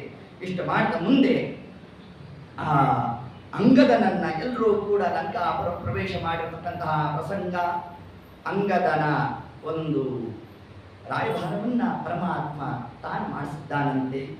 ತಾನು ಲಂಕಾಪುರವನ್ನು ಪ್ರವೇಶ ಮಾಡಿದ್ರೂ ಕೂಡ ಇನ್ನೊಂದಾವರ್ತಿ ರಾವಣನಿಗೆ ಹೇಳಿಸ್ಬೇಕು ಅಂತ ಅನಿಸ್ತಂತೆ ಪರಮಾತ್ಮ. ಅಂಗದ, ಈ ಸತಿ ನೀ ಹೋಗ್ಬಾಪ, ಈ ಹನುಮ ಹೋದ್ರೆ ಇನ್ನೇ ಹೊಡೆದೋಗ್ಬಿಡ್ತು ಏನೋ ಮಾಡಿ ಬಂತಾನೆ, ನೀನು ಹೋಗ್ಬಾ ಅಂತ ಕಳಿಸ್ತು. ಅಂಗದ ಹೋದ, ಬೇಕಾಷ್ಟು ತಾನು ವಿಚಾರ ವಿನಿಮಯವನ್ನು ಮಾಡಿದ್ದಾನೆ. ರಾವಣ ನೋಡಿ ಏತತ್ ಕಾಲಕ್ಕೂ ಕೂಡ ರಾಮಚಂದ್ರ ನಿನಗೊಂದು ಅವಕಾಶ ಕೊಡ್ತಾ ಇದ್ದಾನೆ. ನೀನೇನಾರು ಸೀತಾದೇವಿಯರನ್ನು ಒಪ್ಪಿಸಿದ್ಯಾ ಅಂತಂದ್ರೆ ತಾನಾಗಿ ಹೊರಟುಬಿಡ್ತಾನೆ, ಒಂದು ಬಾಣ ಪ್ರಯೋಗ ಮಾಡುವ. ಇಷ್ಟು ಹೇಳಿದ್ರೆ ರಾವಣ ಕೇಳಿದ, ಆ ಹಿಂದೆ ಬಂದಿದ್ನಲ್ಲ ಅವನಿಗೂ ನಿನಗೂ ಏನು ಸಂಬಂಧ? ನಾವೆಲ್ಲ ಒಂದೇ ಪರಿವಾರದವರು ಅಂತಂದ. ಅದೆಲ್ಲ ಸರಿ, ಆದರೂ ಕೂಡ ನಿನ್ನ ನೋಡಿದ್ರೆ ನನಗೇನೋ ಒಂದು ಮನಸ್ಸಿಗಿದು ಅಂತಂದ. ಏನಿಲ್ಲ, ಹಿಂದೆ ನಾನು ನಿನಗೆ ಜಾಡ್ಸ್ ಒದ್ದಿದ್ದೆ, ಅದೇ ಒಂದು ನೋಡಿ ನಿನ್ನ ಮನಸ್ಸಿಗಿದೆ ಅಂದ ರಾವಣ. ಆ ಕಾಲಕ್ಕೆ ನಮ್ಮ ತಂದೆ ಯಾರು ಗೊತ್ತೇನು? ವಾಲಿ ಅಂತ. ವಾಲಿ ಮಗನ ಅಂತಂದ. ಎಲ್ಲರನ್ನ ಗೆದ್ದಿದ್ರೂ ಕೂಡ ವಾಲಿಯನ್ನ ನಿಗ್ರಹ ಮಾಡಕ್ಕಾಗಿರ್ಲಿಲ್ಲ ರಾವಣನಿಗೆ. ಅಂತಹ ಬಲಿಷ್ಠ ಯಾರು ವಾಲಿ. ಹಿಂಗಿದ್ದಾಗ ಹಿಂದೆ ಹೇಳಿದ್ವಲ್ಲ, ಸಮುದ್ರ ತೀರದಲ್ಲಿ ವಾಲಿ ತಾನು ಸಂಧ್ಯಾವಂದನೆ ಮಾಡಬೇಕಾದ್ರೆ ಹೋಗೋನು ಬಾಲ ಎಳೆದಿದ್ದ, ಬಾಲದಲ್ಲೇ ಸುತ್ಕೊಂಡ್ಬಿಟ್ಟಿದ್ದ. ಹೋಗೊಂದು ಕಂಬಕ್ಕೆ ಬೇರೆ ಕಟ್ಟಾಕಿದ್ದ ಒಂದಷ್ಟು ದಿವಸ. ಆಗ ಅಂಗದ ತಾನು ನೋಡಿ 10 ತಲೆಯ ಹುಳ ಅಂತ ಅನ್ಕೊಂಬಿಟ್ಟಿದ್ದೆ ನಾನು ನಿನ್ನ ಎಷ್ಟೋ ದಿವಸ. ಆಮೇಲೆ ನಮ್ಮಪ್ಪ ಹೇಳ್ದ, ಇಲ್ಲ ಇವನು ನಿಂತಿದ್ದ ಲಂಕಾಧಿಪತಿ ಅಂತಲ್ಲ, ತರುವಾಯ ನಿನ್ನ ಪರಿಚಯ ಆಗಿದ್ದು, ಆದ್ರೆ ಮೊದಲಿಗೆ ನಿನ್ನನ್ನು ನಾನು ಕಂಡಿದ್ದೆ ಒಂದು ಹುಳದಂತೆ ಅಂತ. ಯಾವಾಗ ಈ ಮಾತು ಬಂತು, ಆ ಸಿಂಹಾಸನದಿಂದ ಎಗರಿ ಅವನು ಮೂತಿ ಹೊಡಿಬೇಕು ಅಂತ ಹೋದ. ಹೇಳಿ ಕೇಳಿ ಆ ಕಪಿ ಪ್ರವೃತ್ತಿ, ತಾನು ಹಾರಿ ಹಿಂಬದಿಯಿಂದ ಪ್ರದಕ್ಷಿಣೆ ಹಾಕಿಕೊಂಡು ಅವನ ಮೂತಿಗೆ ಒಂದು ಹೊಡೆದ. ಅಂಗದ ರಾವಣನಿಗೆ ತಾನೊಂದು ಮುಷ್ಟಿ ಪ್ರಹಾರ ಮಾಡಿದ. ಅಷ್ಟು ಬಲಿಷ್ಠನಾಗಿದ್ದ ಅಂಗದ, ಸಾಮಾನ್ಯ ಅಲ್ಲ ಅಂತ. ಇಷ್ಟೆಲ್ಲ ಆಯಿತು. ಪುನಃ ಬಂದ ರಾಮದೇವರ ಬಳಿಗೆ. ರಾಮಚಂದ್ರ, ಏನು ಪ್ರಯೋಜನ ಇಲ್ಲ ಸ್ವಾಮಿ, ನಾವು ಯುದ್ಧ ಮಾಡೇ ತೀರ್ಬೇಕು, ರಾವಣನ ಸಂಹಾರ ಆಗಬೇಕು ಸ್ವಾಮಿ ಅಂತ ತಾನೆಲ್ಲ ವಿಷಯವನ್ನು ತಿಳಿಸಿದ್ದಾನೆ. ಇಷ್ಟೊತ್ತಗಾಲೆ ಕಪಿಗಳೆಲ್ಲ ತಾವು ಕುತ್ತಿಗೆಯನ್ನು ಹಾಕಿರಬೇಕು. ಏತತ್ಕಾಲಕ್ಕೆ ಅನೇಕ ಆ ಒಂದು ಯುದ್ಧದ ಪ್ರಸಂಗಾದಿಗಳೆಲ್ಲ ಪ್ರಾರಂಭ ಆಗಿದೆ. ಅತಿಕಾಯ ಅನ್ನೋನು ಬಂದ. ಲಕ್ಷ್ಮಣ ದೇವರೊಟ್ಟಿಗೆ ತಾನು ಯುದ್ಧವನ್ನು ಪ್ರಾರಂಭ ಮಾಡಿದ. ಎಷ್ಟೆಷ್ಟು ಅಸ್ತ್ರವನ್ನು ಪ್ರಯೋಗ ಮಾಡ್ತಾ ಇದ್ರೂ ಕೂಡ ಅವನ ಮೊದಲಿಗೆ ಅವನ ಕೈಯನ್ನು ಕತ್ತರಿಸಿದ್ರು. ಲಕ್ಷ್ಮಣನಿಗೆ ಒಂದು ಕೈಯನ್ನು ಕತ್ತರಿಸಿದ್ರೆ 2 ಕೈ ಸೃಷ್ಟಿಯಾಯಿತು. ಸರಿ, ಕಾಲು ತೆಗೆದುಬಿಡೋಣ ಅಂತ ಕಾಲು ತೆಗೆದು 4 ಕಾಲಾಗಿತ್ತು. ವಾಯುದೇವರು ಲಕ್ಷ್ಮಣ ದೇವರ ಕಿವಿಯಲ್ಲಿ ಬಂದು ಗುಟ್ಟಾಗಿ ವಿಷಯವನ್ನು ತಿಳಿಸಿದ್ರು. ಈತನಿಗೆ ವರಬಲ ಇದೆ, ನೀನಿಂದ 1000 ಬಾಣಗಳನ್ನು ಪ್ರಯೋಗ ಮಾಡಿದ್ರು ಲಕ್ಷ್ಮಣ ಅವನ ದೇಹ ಚಿಗುರ್ತಾ ಇರುತ್ತೆ. ಅದಕ್ಕೆ ಅವನ ಹೆಸರು ಅತಿಕಾಯ. ಅತಿಯಾಗಿ ಬರುತ್ತೆ ಕಾಯ ಅಂದ್ರೆ ಶರೀರಗಳು ಪ್ರಾಪ್ತಿ, ಕಾಯ ಅಂದ್ರೆ ಶರೀರ. ಇದಕ್ಕಿರೋದು ಒಂದೇ ಒಂದು ಮದ್ದು, ಬ್ರಹ್ಮಾಸ್ತ್ರವನ್ನ ಪ್ರಯೋಗ ಮಾಡಿ, ಆಗ ಮಾತ್ರ ನಿಗ್ರಹ ಆಗ್ತದೆ ಇರ್ತದೆ. ಆಗ ಲಕ್ಷ್ಮಣ ದೇವರು ತಾವೇ ತತ್ಕಾಲಕ್ಕೆ ಆ ಬ್ರಹ್ಮಾಸ್ತ್ರವನ್ನು ಪ್ರಯೋಗ ಮಾಡೋಣ, ಅವನ ಶರೀರ ಸೀಳ್ಕೊಂಡು ಹೋಗಿದಂತೆ ಹೊತ್ತ ಕಾಲಕ್ಕೆ ಅವನ ಸಂಹಾರಾದಿಗಳೆಲ್ಲ ಆಯಿತು. ರಾವಣ ಹೆದರುಬಿಟ್ಟ ಆ ಕಾಲಕ್ಕೆ. ಅತಿಕಾಯನ ಒಂದು ಬಲ, ಅವನ ಸಾಮರ್ಥ್ಯ ಅತಿಯಾಗಿದ್ದದ್ದು. ಹಿಂಗ್ಯಾಕಾಯ್ತು ಅಂತ ತಾನು ಮನಸ್ಸಿನ ಚಿಂತನಾದಿಗಳನ್ನು ನಡೆಸ್ತಾ ಲಕ್ಷ್ಮಣನೊಟ್ಟಿಗೆ ರಾವಣ ಮೊದಲಿಗೆ ಯುದ್ಧಕ್ಕೆ ಬಂದಾಗ ಅನೇಕ ಸಮಯ ಅವರಿಬ್ಬರ ಮಧ್ಯೆ ಯುದ್ಧಾದಿಗಳು ನಡೆದಾಗ ಒಂದು ಬಾಣವನ್ನ ಲಕ್ಷ್ಮಣ ದೇವರ ಹಣೆಗೆ ತಾನು ನೆಟ್ಟಿದ್ದ. ಲಕ್ಷ್ಮಣ ದೇವರು ಮೂರ್ಛಿತರಾದ. ರಾವಣ ಅನ್ಕೊಂಡ ಈ ಲಕ್ಷ್ಮಣ ಸಾಮಾನ್ಯ ಅಲ್ಲ, ನಮ್ಮ ಅರಮನೆ ಕರ್ಕೊಂಡು ಹೋಗಿ ಇವನನ್ನ ಬಂಧಿತನನ್ನಾಗಿ ಮಾಡೋಣ ಅಂತ ಹೇಳ್ಕೊಂಡು ಹೋಗ್ತಾ ಇದ್ದ. ಅಷ್ಟೊತ್ತಿಗೆ ಹನುಮಂತ ದೇವರು ಬಂದು ಒಂದು ಮುಷ್ಟಿ ಪ್ರಹಾರ ಮಾಡಿದ್ರು. ಆ ಮುಷ್ಟಿ ಪ್ರಹಾರ ಮಾಡಿದ್ರೆ ರಾವಣ ಮೂರ್ಛಿತನಾದಂತೆ. ಒಂದು ಅರ್ಧ ಗಂಟೆ ಆದ್ಮೇಲೆ ಎದ್ದ. ಹನುಮ, ನಿನ್ನ ಬಲ ಮೆಚ್ಚಿದೆ ನಾನು, ಆದರೆ ಇದೇ ಪ್ರಮಾಣದ ವಧೆಯನ್ನು ಹಿಂದೆ ನಾನು ತಿಂದಿದ್ದೆ ಅಂತಂದ. ಆಗ ಹನುಮಂತ ದೇವರನ್ನು ಕೊಟ್ಟಿದ್ದು ನಾನೇ ಅಂತ. ಯಾವ ಮೂಲ ರೂಪದಲ್ಲಿ ಹನುಮಂತ ದೇವರು ತಾವು ವಾಯು ರೂಪದಲ್ಲಿದ್ದಾಗ ಸಾಕ್ಷಾತ್ ವಾಯುದೇವರು 3 ಕೋಟಿ ರೂಪವನ್ನು ಧಾರಣೆ ಮಾಡಿಬಿಟ್ಟಿದ್ರಂತೆ. ಪರಮಾತ್ಮನ 3 ಕೋಟಿ ರೂಪಗಳ ಉಪಾಸನೆಯನ್ನು ನಡೆಸ್ತಾ ಇದ್ರಂತೆ. ಆ ಕಾಲಕ್ಕೆ ರಾವಣ ಬಂದಾಗ ವಾಯುದೇವರಂದ್ರು, ಇವನನ್ನು ಸಂಹಾರ ಮಾಡಿದ್ರೆ ಇನ್ನು ಮೈಲಿಗೆ ಆಗುತ್ತೆ ದೇಹ, ಇನ್ನು ಜನ್ವಾನ ಬೇರೆ ಬದಲಾಯಿಸಬೇಕು, ಇದು ಯಾಕೆ ಬೇಕು ಅಂತ ಸುಮ್ಮನೆ ಅವತ್ತಿ ಮುಷ್ಟಿ ಪ್ರಹಾರ ಮಾಡಿದ್ರೆ ಎಲ್ಲೋ ಸಹಸ್ರಾರು ಯೋಜನೆ ದೂರದಲ್ಲಿ ಹೋಗಿ ಬಿದ್ದಿದ್ದ. ಅದೇ ಪ್ರಮಾಣದ ವಧೆ ಈಗ ತಿಂದೆ ನಾನು. ಹನುಮಂತ ದೇವರಂದ್ರು, ಅವತ್ತು ಕೊಟ್ಟಿದ್ದು ಸ್ಯಾಂಪಲ್ಲು, ಇವತ್ತು ಕೊಡ್ತಾ ಇರೋದು ಸ್ಯಾಂಪಲ್. ನಾನೇನಾರು ನನ್ನ ಬಲ ಪ್ರಯೋಗ ಮಾಡಿಬಿಟ್ಟಿದ್ದಿದ್ರೆ ನೀನು ಇಷ್ಟೊತ್ತಿಗೆ ಇರ್ತಾನೆ ಇರಲಿಲ್ಲ. ನಾನು ಮಾಡೋಲ್ಲ ಅಂತ. ಯಾಕೆ? ನನ್ನ ಸ್ವಾಮಿಗೆ ಮೀಸಲು ನೀನು, ಅದಕ್ಕೋಸ್ಕರ ಮಾಡೋಲ್ಲ. ಇದು ರಾಮದೇವರು ಕೇಳಿಸ್ಕೊಂಡ್ರಂತೆ. ಈ ಮಾತನ್ನು ಕೇಳಿಸ್ಕೊಂಡ್ರಂತೆ. ಎಷ್ಟು ಒಳ್ಳೆ ಕ್ರಮ ನಮ್ಮ ಹನುಮಂತ ಅಂತ ಹೇಳ್ತಾರೆ. ನಿನ್ನ ಋಣ ನನಗೆ ಯಾಕೋ ಅಂದ್ರಂತೆ ರಾಮದೇವರು. ಅದಕ್ಕೇನು ಮಾಡಿದ್ರು? ಮುಂದೆ ದ್ವಾಪರ ಯುಗದಲ್ಲಿ ಭೀಮಸೇನ ದೇವರಿಗೋಸ್ಕರ ಪರಮಾತ್ಮ ಜರಾಸಂಧನನ್ನು ಮೀಸಲಾಗಿಟ್ಟಂತೆ. ಎಷ್ಟು? 18 ಬಾರಿ ಯುದ್ಧಕ್ಕೆ ಹೋದರೂ ಕೂಡ ಚಿತ್ವಾ ಮಾಗದ ರಾಜಂ ಗೆಲ್ತಾ ಬರ್ತಾ ಇದ್ದಂತೆ ಕೃಷ್ಣ. 23 into 18 ಅಕ್ಷೋಹಿ ಸೈನ್ಯ ಸಂಹಾರ ಮಾಡುವುದು, ಜರಾಸಂಧನ ಹೊಡೆದು ಬಡಿದು ಕಳಿಸು. ಹತ್ವಾ ಮಾಗದ ರಾಜಂ ನ ಜಿತ್ವಾ ಮಾಗದ ರಾಜಂ, ಗೆಲ್ತಾ ಇದ್ದಂತೆ ಕೊಲ್ತಾ ಇರ್ಲಿಲ್ಲ. ಕೊನೆಗೆ ರಾಜಸೂಯ ಆಗಬೇಕಾದರೆ ಆ ಎಲ್ಲ ಸಂಕಲ್ಪ ಮಾಡೋದು ಅಂತಂದು ಅನ್ಕೊಂಬಿಟ್ಟ. ಯಾರು? ಧರ್ಮರಾಜ. ಕೃಷ್ಣ ಅಂದ, ಏನು ಮಾಡ್ಬೋದಪ್ಪ, ಆದರೆ ಒಂದೇ ಒಂದು ಕೆಲಸ ಇದೆಯಲ್ಲ ಬಾಕಿ. ಏನು? ಜರಾಸಂಧನ ಸಂಹಾರ ಆಗಬೇಕು. ಕೃಷ್ಣ, ಹಾಗಾದ್ರೆ ಇವತ್ತೇ ಕೃಷ್ಣಾರ್ಪಣೆ ಬಿಟ್ಬಿಟ್ಟೆ ಇದನ್ನ. ರಾಜಸೂಯ ನಾನು ಮಾಡೋಲ್ಲ. ಯಾಕೆ ಅಂತಂದ ಕೃಷ್ಣ, ನಿನ್ನ ಕೈಲೇ ಅವನನ್ನು ಕೊಲ್ಲಿಕ್ಕಾಗಲಿಲ್ಲ ಅಂತ. ಭೀಮಸೇನ ದೇವರು ನಕ್ಕದ್ರಂತೆ. ಆಗ ಕೃಷ್ಣನಿಗೆ ಆಗ್ಲಿಲ್ಲ ಅಂತ ಅಲ್ಲ, ನನಗಾಗಿ ದೇವರು ಮೀಸಲಾಗಿಟ್ಟಿದ್ದಾನೆ ಅಂತ. ಯಾಕೆ ಅಂತಂದ ಧರ್ಮರಾಜ, ಹಿಂದೆ ನಾನು ಮೀಸಲಾಗಿ ಕೊಟ್ಟಿದ್ದೆ, ಅದಕ್ಕೆ ನನ್ನ ಋಣ ಬೇಡ ಅಂತ ಪರಮಾತ್ಮ ನನಗಾಗಿ ಅವನನ್ನು ಮೀಸಲಾಗಿಟ್ಟಿದ್ದಾನೆ ಅಂತ. ಹಿಂಗೆ ಪರಮಾತ್ಮನಿಗೂ ವಾಯುದೇವರಿಗೂ ಅಂತಹ ವಿನಾಭಾವ ಸಂಬಂಧವನ್ನು ತಿಳಿಸ್ತಾ ಇದ್ದಾರೆ. ಹನುಮನ ಮತವೇ ಹರಿಯ ಮತವು, ಹರಿಯ ಮತವೇ ಹನುಮನ ಮತವು. ಇದನ್ನೆಲ್ಲ ತಿಳಿಸ್ತಾ ಇದ್ದ ಕಾಲಕ್ಕೆ ಆಗ ಏನು ಲಕ್ಷ್ಮಣ ದೇವರನ್ನು ಎಳ್ಕೊಂಡು ಹೋಗ್ತಾ ಇದ್ದಾರೆ. ರಾಮದೇವರಂದ್ರಂತೆ ಯಾರು? ಲಕ್ಷ್ಮಣನಿಗೆ, ಲಕ್ಷ್ಮಣ ನಿನ್ನ ಮೂಲ ರೂಪದ ಸ್ಮರಣೆ ಮಾಡು. ಎರಡಾವರ್ತಿ ಕಾರ್ಯ ಆದದ್ದು. ಅಂದಾಗ ಮರುಕ್ಷಣಕ್ಕೆ ತಮ್ಮ ಮೂಲ ರೂಪದ ಸ್ಮರಣೆ ಬಂದ್ಬಿಡ್ತು. ಸಾಕ್ಷಾತ್ ಶೇಷದೇವರು ತಾವಿಡೀ ಬ್ರಹ್ಮಾಂಡವನ್ನು ಹೊತ್ತಿರ್ತಕ್ಕಂಥ ಮಹಾನುಭಾವರು. ಸಾಮಾನ್ಯವಾದ ಶೇಷದೇವರ ಜ್ಞಾನ, ಶೇಷದೇವರ ಬಲ ಅಂದರೆ ಅದೇ ಸಾಮಾನ್ಯವಾದದ್ದೇ. ಮರುಕ್ಷಣಕ್ಕೆ ತಾವು ಬಂಡೆ ಕಲ್ಲಿನಂತೆ ತಮ್ಮ ಶರೀರವನ್ನು ತಾವು ಸದೃಢವನ್ನು ಮಾಡುವುದಂತೆ ರಾವಣ ತಾನಲ್ಲಿಂದ ಹೊರಟಿದ್ದಾನೆ. ಹೀಗೆ ರಾವಣ ಲಕ್ಷ್ಮಣರ ಯುದ್ಧದ ಒಂದು ಪ್ರಸಂಗವನ್ನು ಕೂಡ ನಮಗೆ ಉಲ್ಲೇಖವನ್ನು ಮಾಡಿದ್ದಾರೆ.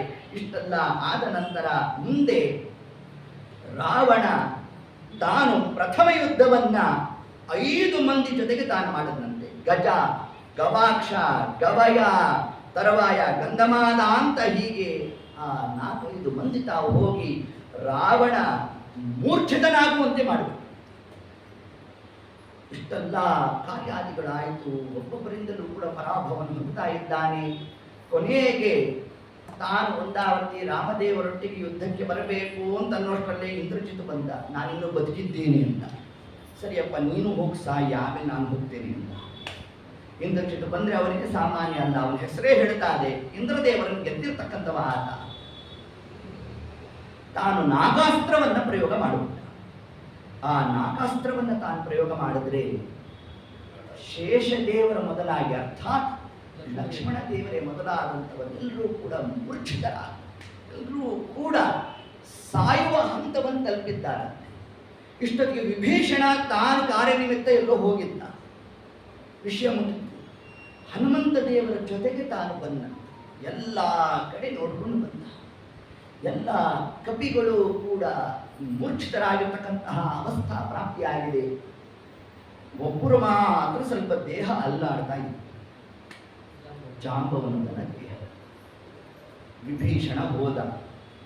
ಯಾಕೆ ಹೀಗಾಯಿತು ಅಂತ ಜಾಂಬವಂತ ಆಡಿದ ಮೊದಲನೇ ಮಾತೇನಂತೆ, ಹನುಮಂತನೂ ಬಿದ್ದಿದ್ದಾನೋ ಎದ್ದಿದ್ದಾನೋ ಅಂತಂದು. ಹನುಮಂತ ಬೀಳುವ ಪ್ರಸಂಗವೇ ಇಲ್ಲ ಅಂತಂದಾಗ, ಹಾಗಾದ್ರೆ ನಾವೆಲ್ಲ ಉಳಿತೇವೆ ಅಂತಂದಂತೆ ಜಾಂಬವಂತ. ಹೋಗಿ ಮೊದಲಿಗೆ ಗರುಡದೇವರು ಬಂದರು. ವಿಷಾದಿಗಳ ಪರಿಹಾರ ಮಾಡಿದ್ದು ಒಂದು ಪ್ರಸಂಗ.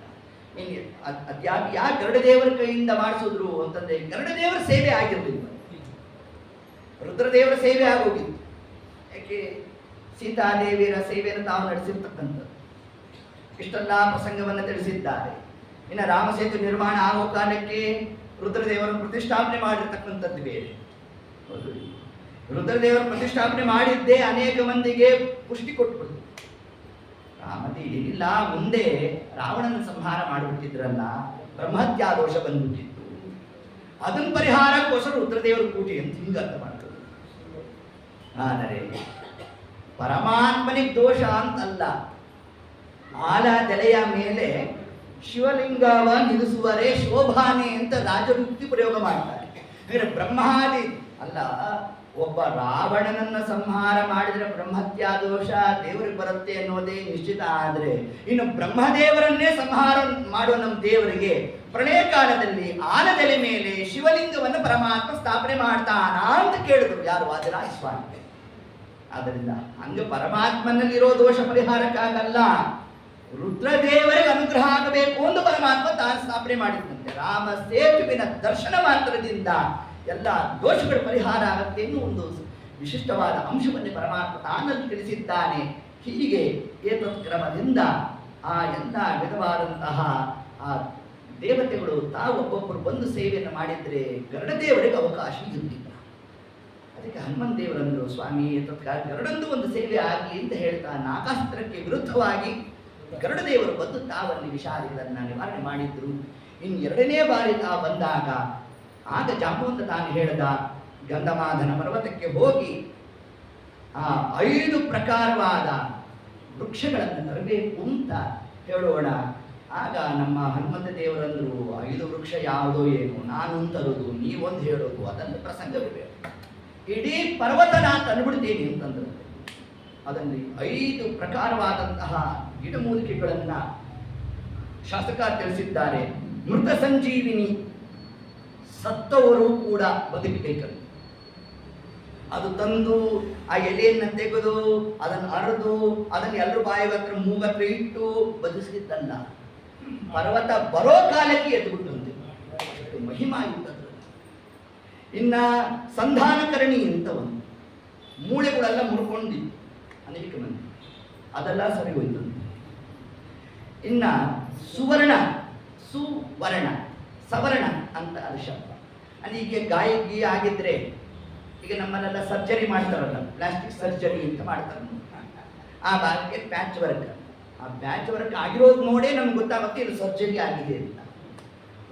ಆದರೆ ಈ ಸವರ್ಣಕರಣಿ ಅಂತ ಏನಿದೆ, ಇದರ ಲೇಪನ ಮಾಡಿಬಿಟ್ರೆ ಎಲ್ಲಾರು ಗಾಯ ಆಗಿ ಅದಕ್ಕೆ ಆಪರೇಷನ್ ಆಗಿ ಅದರದ್ದೇನಾರು ಇಷ್ಟಿಷ್ಟುದ್ದ ಆ ಒಂದು ಇದಿದ್ರೆ ಅದೆಲ್ಲ ಪರಿಹಾರ ಆಗಬೇಕು. ಹಿಂದೆ ಹೇಗಿತ್ತು ಹಾಗೆ ವರ್ಣ ಬಂದ್ಬಿಡ್ತೀವಿ. ಇಷ್ಟು ಒಂದು. ಇನ್ನು ಮುಂದೆ ವಿಶಲ್ಯಕರಣಿ ಅಂತ, ಈ ಬಾಣಗಳು, ಕಬ್ಬಿಣದ ತುಂಡುಗಳು ಎಲ್ಲ ಶರೀರ ಹೊಕ್ಕಬಿಟ್ಟಿದೆ. ಅದನ್ನು ತೆಗೆದಾಗ ನಾನಾ ಪ್ರಕಾರವಾಗಿ ಅದು ರಣ ಆಗೋಗ್ಬೇಕು. ಅದರಿಂದ ಅನೇಕ ಅವರ ದೇಹವಾದೆ ಆಗ್ತಾ ಇರಬೇಕು. ಯಾವಾಗ ಆ ವಿಶಲ್ಯಕರಣಿಯನ್ನ ನಾವು ಲೇಪನ ಮಾಡಿಬಿಟ್ರೆ, ಯಾವ ಈ ಮುಳ್ಳುಗಿಳ್ಳಿದ್ದಾಗ ನಾವು ಎಕ್ಕದ ಹಾಲನ್ನು ಹಾಕ್ತೇವೆ ನೋಡಿ, ಹಾಕಿದ್ರೆ ತಾನಾಗಿ ಹೊರಗಡೆ ಬಂದ್ಬಿಡುತ್ತೆ. ಕಲಿಯುಗಕ್ಕೆ ಅಷ್ಟೇ ಉಳಿದಿತ್ತು ಎಕ್ಕದ ಹಾಲು ಅಂತ ನೋಡಿ. ಇವೆಲ್ಲ ಸತ್ಯ ಅನ್ನೋದಕ್ಕೆ ಪರಮಾತ್ಮ ಚೂರು ಚೂರು ಉಳಿಸಿರ್ತಾನಂತೆ. ನಾನು ಮೃತ ಸಂಜೀವಿನಿ ಕೊಟ್ಬಿಟ್ಟಿದ್ರೆ ಅಷ್ಟೇ, ಪರ್ವತನೇ ಇರ್ತಿರ್ಲಿಲ್ಲ ಇವತ್ತು. ನಮ್ಮ ದೇವರನ್ನು ಸಿಗದೇ ಇರೋ ಥರ ಮಾಡ್ಬಿಟ್ಟ. ಹೌದು. ಇನ್ನ ಅದರಂತೆ ಸಂಧಾನಕರಣಿ ಕೊಟ್ಬಿಟ್ಟಿದ್ರೆ ಆರ್ಥೋಪೇಡಿಕೆ ಇರಬಾರ್ದು ನೋಡಿ, ಅವ್ರಿಗೆ ಉಪಾಯ, ಜೀವನೋಪಾಯ ಆಗ್ತಿರ್ಲಿಲ್ಲ. ಅದನ್ನು ಮರೆ ಮಾಡಿಬಿಟ್ಟ ಪರಮಾತ್ಮ. ಕೊನೆ ಮುಳ್ಳೋ ಗಿಳ್ಳೋ ತೆಕ್ಕೊಡೋಕ್ಕೂ ಡಾಕ್ಟರ್ ಹತ್ರ ಹೋಗಬೇಡಿ, ಒಂದು ಕೆಲಸ ಮಾಡಿ ಎಕ್ಕದ ಹಾಲನ್ನು ಹಾಕ್ಬಿಡಿ. ಸ್ವಲ್ಪ ಆ ಭಾಗವನ್ನು ತೆಗೆದು ಒಂಚೂರು ಹಾಲನ್ನು ಹಾಕ್ಬಿಟ್ರೆ ತಾನಾಗಿ ಹೊರಗಡೆ ಬಂದ. ಹೌದಾ? ಈ ಬದುಕುವಾದ ಸತ್ಯ ಅಂತಿದೆಯಾ ನೋಡಿ. ಇದೇ ನಾವು ರಾಮಾಯಣದಲ್ಲಿ ಕಂಡಂತಹ ಒಂದು ಕ್ರಮ. ವಿಶಲ್ಯಕರಣಿ, ನೆಟ್ಟಂತಹ ಬಾಣ, ಕಬ್ಬಿಣದ ತುಂಡು ಏನೇನಿದ್ರೂ ಕೂಡ ಅದೆಲ್ಲ ತಾನಾಗಿ ಹೊರಗಡೆ ಬರ್ತದೆ. ಸರ್ಜರಿ ಆಗಿರಬಾರ್ದು, ತಾನೇ ಹೊರಗಡೆ ಬರ್ತದೆ.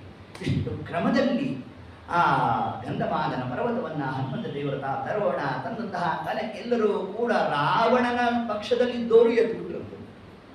ಇಷ್ಟು ಅನುಗ್ರಹ ಆಗುತ್ತೆ. ಆದಾಗ ಪುನಃ ಅದನ್ನು ತಗೊಂಡು ಹನುಮಂತ ದೇವರೇನಾದರೂ ಅದರ ಜಾಗಕ್ಕೆ ನೆಟ್ರ ಅಂತಂದ್ರೆ ಕ್ಷಿಪ್ತ ಪಶ್ಚಾಶಲೀಲಂ ಶತಮತರಮತೆ ಯೋಜನಾನಾಂ ಸೌಚ್ಚಸ್ತಾವದ್ಯಸ್ಥಾನವಾಂಶ್ಚ ವಿಫಲರವೈವಾನ್ ವಿಗ್ರಹಬುದ್ಧ್ಯಾತ್ವಯಾತಃ.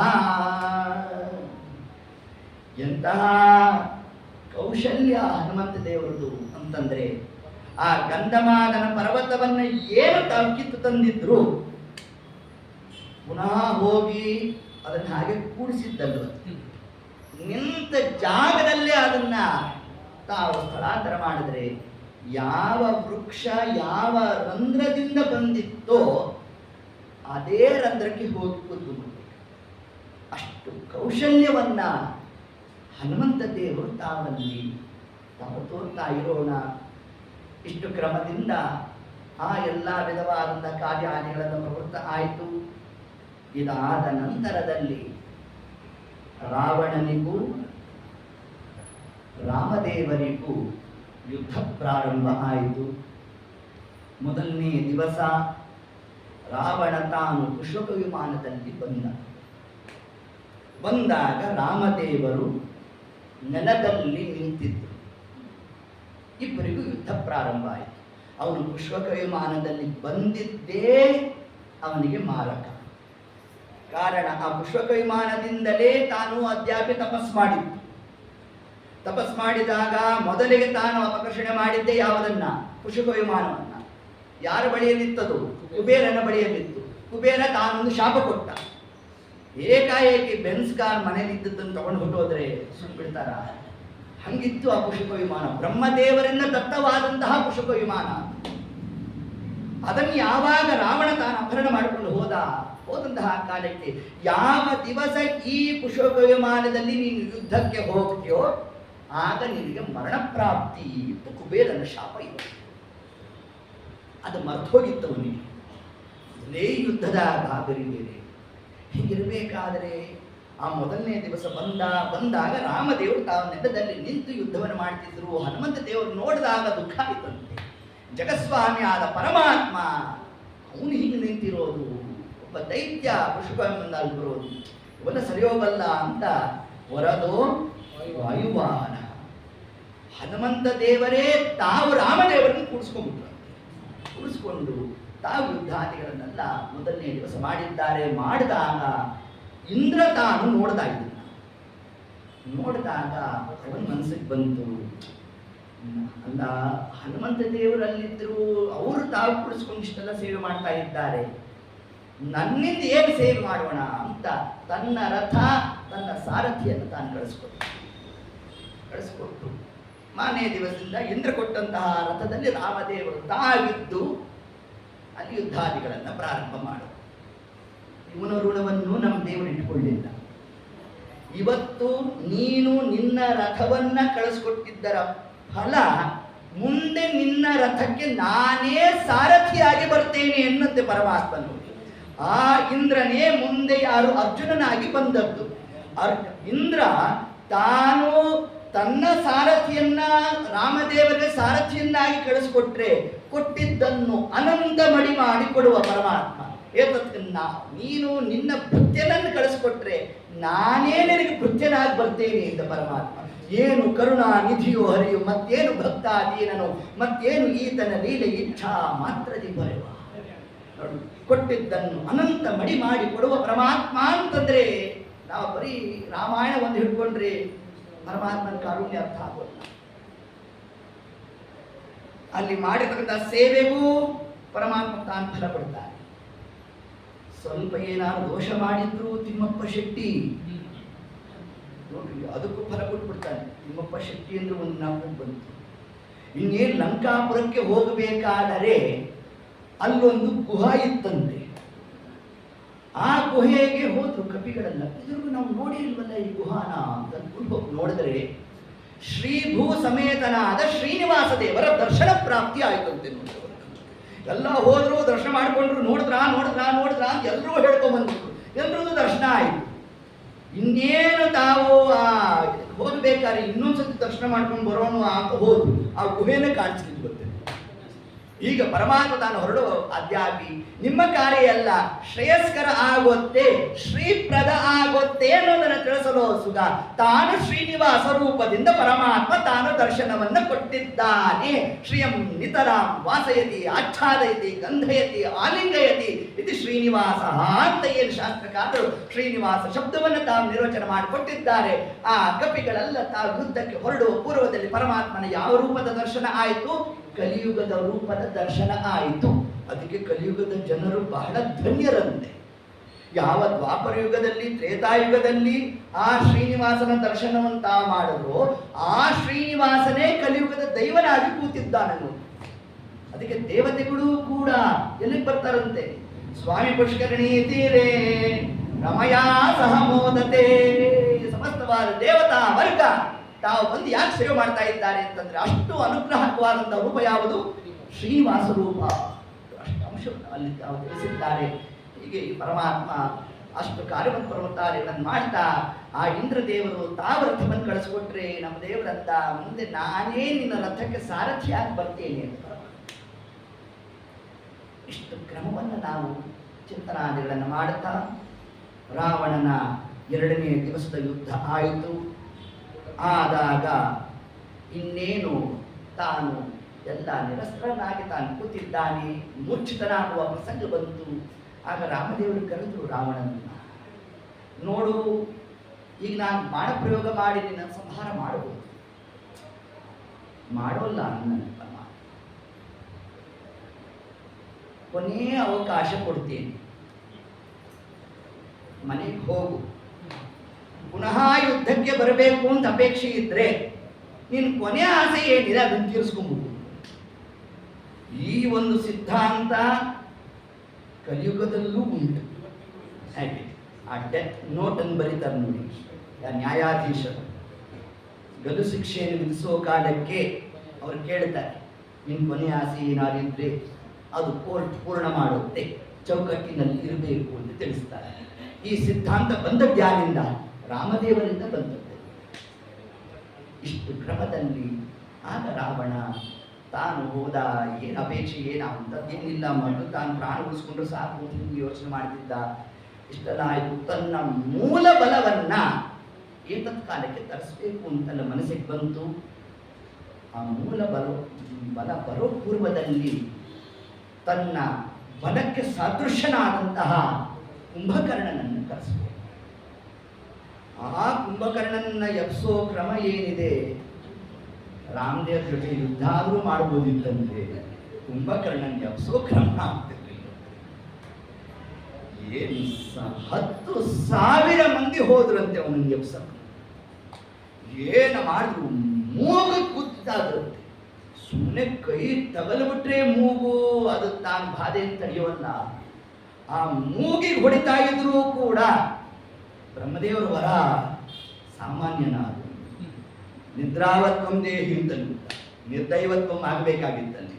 ದೇವತೆಗಳೇ ಇರಬಾರದು ಅಂತ ಅವನು ತಪಸ್ ಮಾಡ್ತಾ ಇದ್ದ.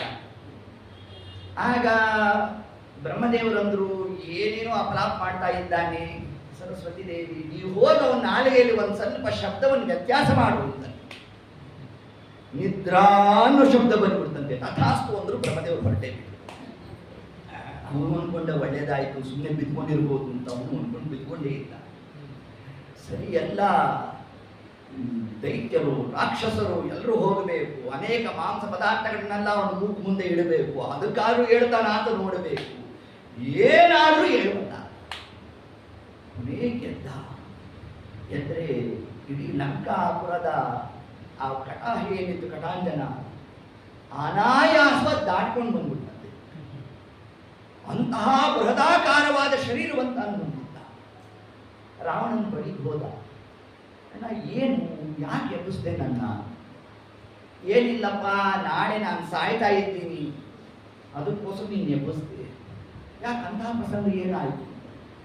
ಏನಿಲ್ಲ, ಒಬ್ಬ ಮನುಷ್ಯ ಚಕ್ರವರ್ತಿಯಿಂದ ಸಾವು ಬರೋ ಪ್ರಸಂಗ ಬಂದು ಹೋಗಿದೆಯೋ ನನಗೆ ಅಂಥದ್ದು ನೀನೇನು ಮಾಡಿದೆ ಅಂತ ಕೇಳ್ದ. ನೋಡಿ, ಅವನು ವಿದ್ಯೆಗೂ ಸ್ವಲ್ಪ ಬುದ್ಧಿ ಇತ್ತು.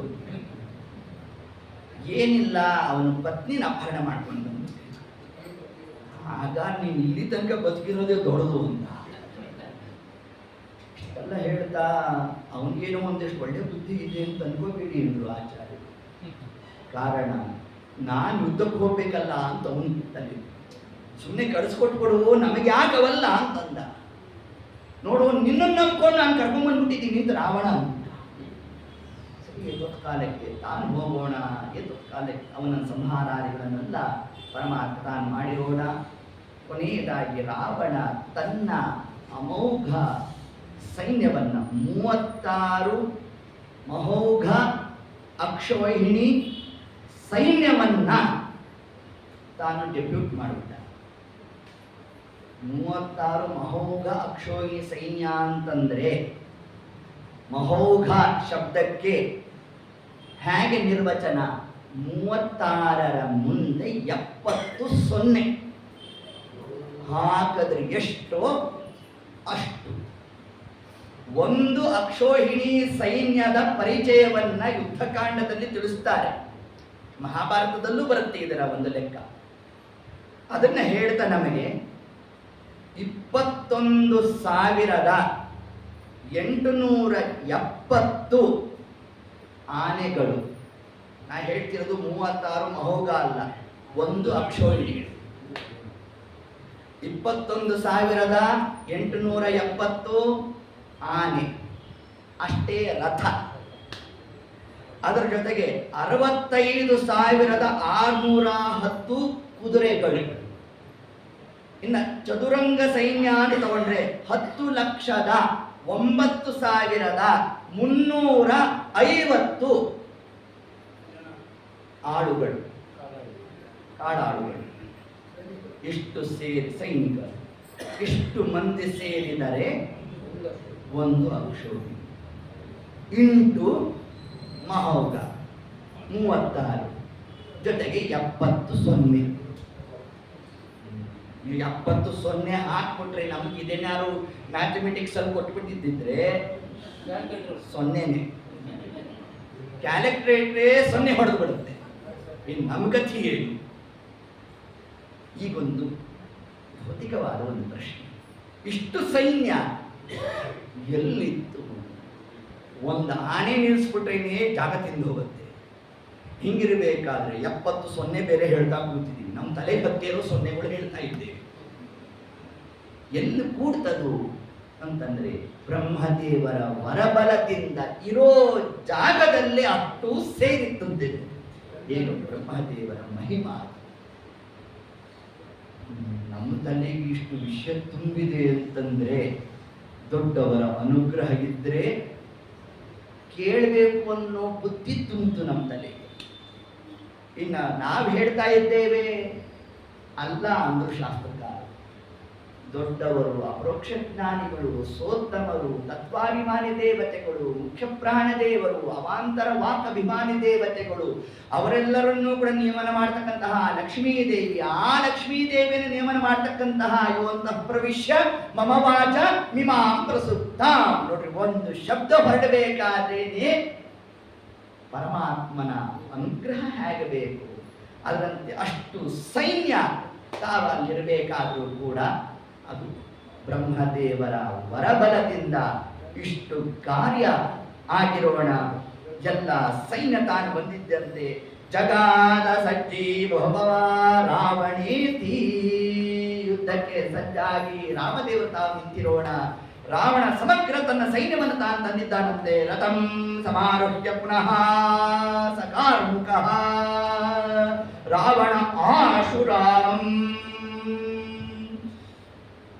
ರಾಮ ಮತ್ತು ರಾವಣರ ಯುದ್ಧ ಪ್ರಾರಂಭ ಆಗಬೇಕು. ಸಮಗ್ರವಾದಂತಹ ಮಹೋಘ ಸೈನ್ಯಾದಿಗಳನ್ನ ನೋಡ್ತಾ ಸುಗ್ರೀವಾದಿಗಳು ಕಣ್ಣು ಮುಚ್ಚಿದ್ರಂತೆ. ಆ ಕಾಲಕ್ಕೆ ರಾಮಚಂದ್ರ ಬರ್ತಕ್ಕಂತಹ ಸೈನ್ಯ ಹೇಗಿತ್ತಂತೆ, ಸಮುದ್ರದ ಅಲೆಗಳು ಏಕಕಾಲಕ್ಕೆ ಸುನಾಮಿ ಬಂದ್ರೆ ಹೇಗಿರಬೇಕು ಆರ್ಭಟ, ಅದರಂತೆ ಸೈನ್ಯ ಹಾಗೆ ಮುನ್ನುಗ್ತಾ ಇದ್ರೆ ಸುಗ್ರೀವಾದಿಗಳು ಕಣ್ಣು ಮುಚ್ಚಿಬಿಟ್ರಂತೆ. ಆ ಕಾಲಕ್ಕೆ ರಾಮಚಂದ್ರ ನಮ್ಮ ಕೈ ನೋಡ್ಲಿಕ್ಕೆ ಆಗ್ತಿಲ್ಲ ಅಂದ್ರಂತೆ. ಆ ದೃಶ್ಯ ಅಂತಹ ಆ ಒಂದು ವಿಕೋಪಕ್ಕೆ ಹೊಂದಿರಬೇಕು.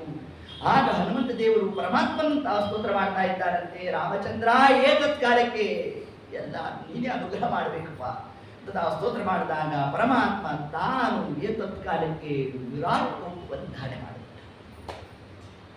ಈ ಹಿಂದೆ ಹೇಳಿದಂತೆ ಇನ್ನೊಂದಾವರ್ತಿ ಪರಮಾತ್ಮ ತಾನು ತನ್ನ ರೂಪಾದಿಗಳನ್ನು ಅಭಿವ್ಯಕ್ತ ಮಾಡ್ತಾ ಇರೋಣ. ರಾಮ ಪುರಸ್ತಾತ್ ಪರದೋಪಿ ರಾಮೋ ರಾಮ ಪರಂದಿಕ್ಷು ವಿದಿಕ್ಷು ರಾಮ ರಾಮೈಹಿ ಅನಂತೈಹಿ ಇತಿ ವಿಶ್ವರೂಪೋ ನಿಗ್ಧನ್ ಅರಾತಿನ್ ವೀರರಾಜ ರಾಮ.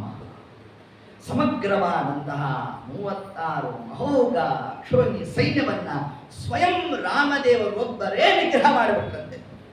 ಇಷ್ಟನ್ನ ನಿಗ್ರಹ ಮಾಡ್ತಾ ಪರಮಾತ್ಮ ಏನಾದರೂ ಸುಮ್ಮನೆ ಕೂತ್ನ ಅಂತಂದ್ರೆ ರಾರಾಜಿಸ್ತಾ ಇದ್ನಂತೆ. ನೋಡಿ, ವೀರರಾಜ ರಾಮ.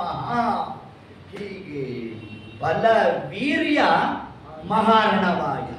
ಪರಮಾತ್ಮನ ಬಲ ಹೇಗಿದೆ, ಪರಮಾತ್ಮನ ವೀರ್ಯ ಹೇಗಿದೆ, ಅದನ್ನೇ ಶ್ರೀಮದ್ ಆಚಾರ್ಯರು ತಾವು ತಾತ್ಪರ್ಯ ನಿರ್ಣಯದಲ್ಲಿ ಯಾಕೆ ಪರಮಾತ್ಮನ ಆ 2 ಗುಣಗಳ ಚಿಂತನೆಯನ್ನೇ ನಡೆಸಿದ್ದಾರೆ ಅಂತಂದ್ರೆ ರಾಮದೇವರ ಬಲ ಕಾರ್ಯ, ರಾಮದೇವರೇ ವೀರ್ಯವಾನ್ ಅಂತ ನಾವು ಸ್ತೋತ್ರ ಮಾಡಿದಾಗ ಹಿಡಿದ ಕಾರ್ಯ ಅದು ಪೂರ್ಣ ಆಗುತ್ತೇನೋ ಒಂದು ವಿಶಿಷ್ಟವಾದ ಅಂಶವನ್ನೇ ತಾವಲ್ಲಿ ತೋರಿಸ್ತಾ ಎಷ್ಟೆಷ್ಟು ಬಾಣವನ್ನು ಪ್ರಯೋಗ ಮಾಡ್ತಾ ಇದ್ರು ಕೂಡ ರಾವಣನಿಗೆ ತಲೆ ಚಿಗುತ್ತಲೇ ಇತ್ತು.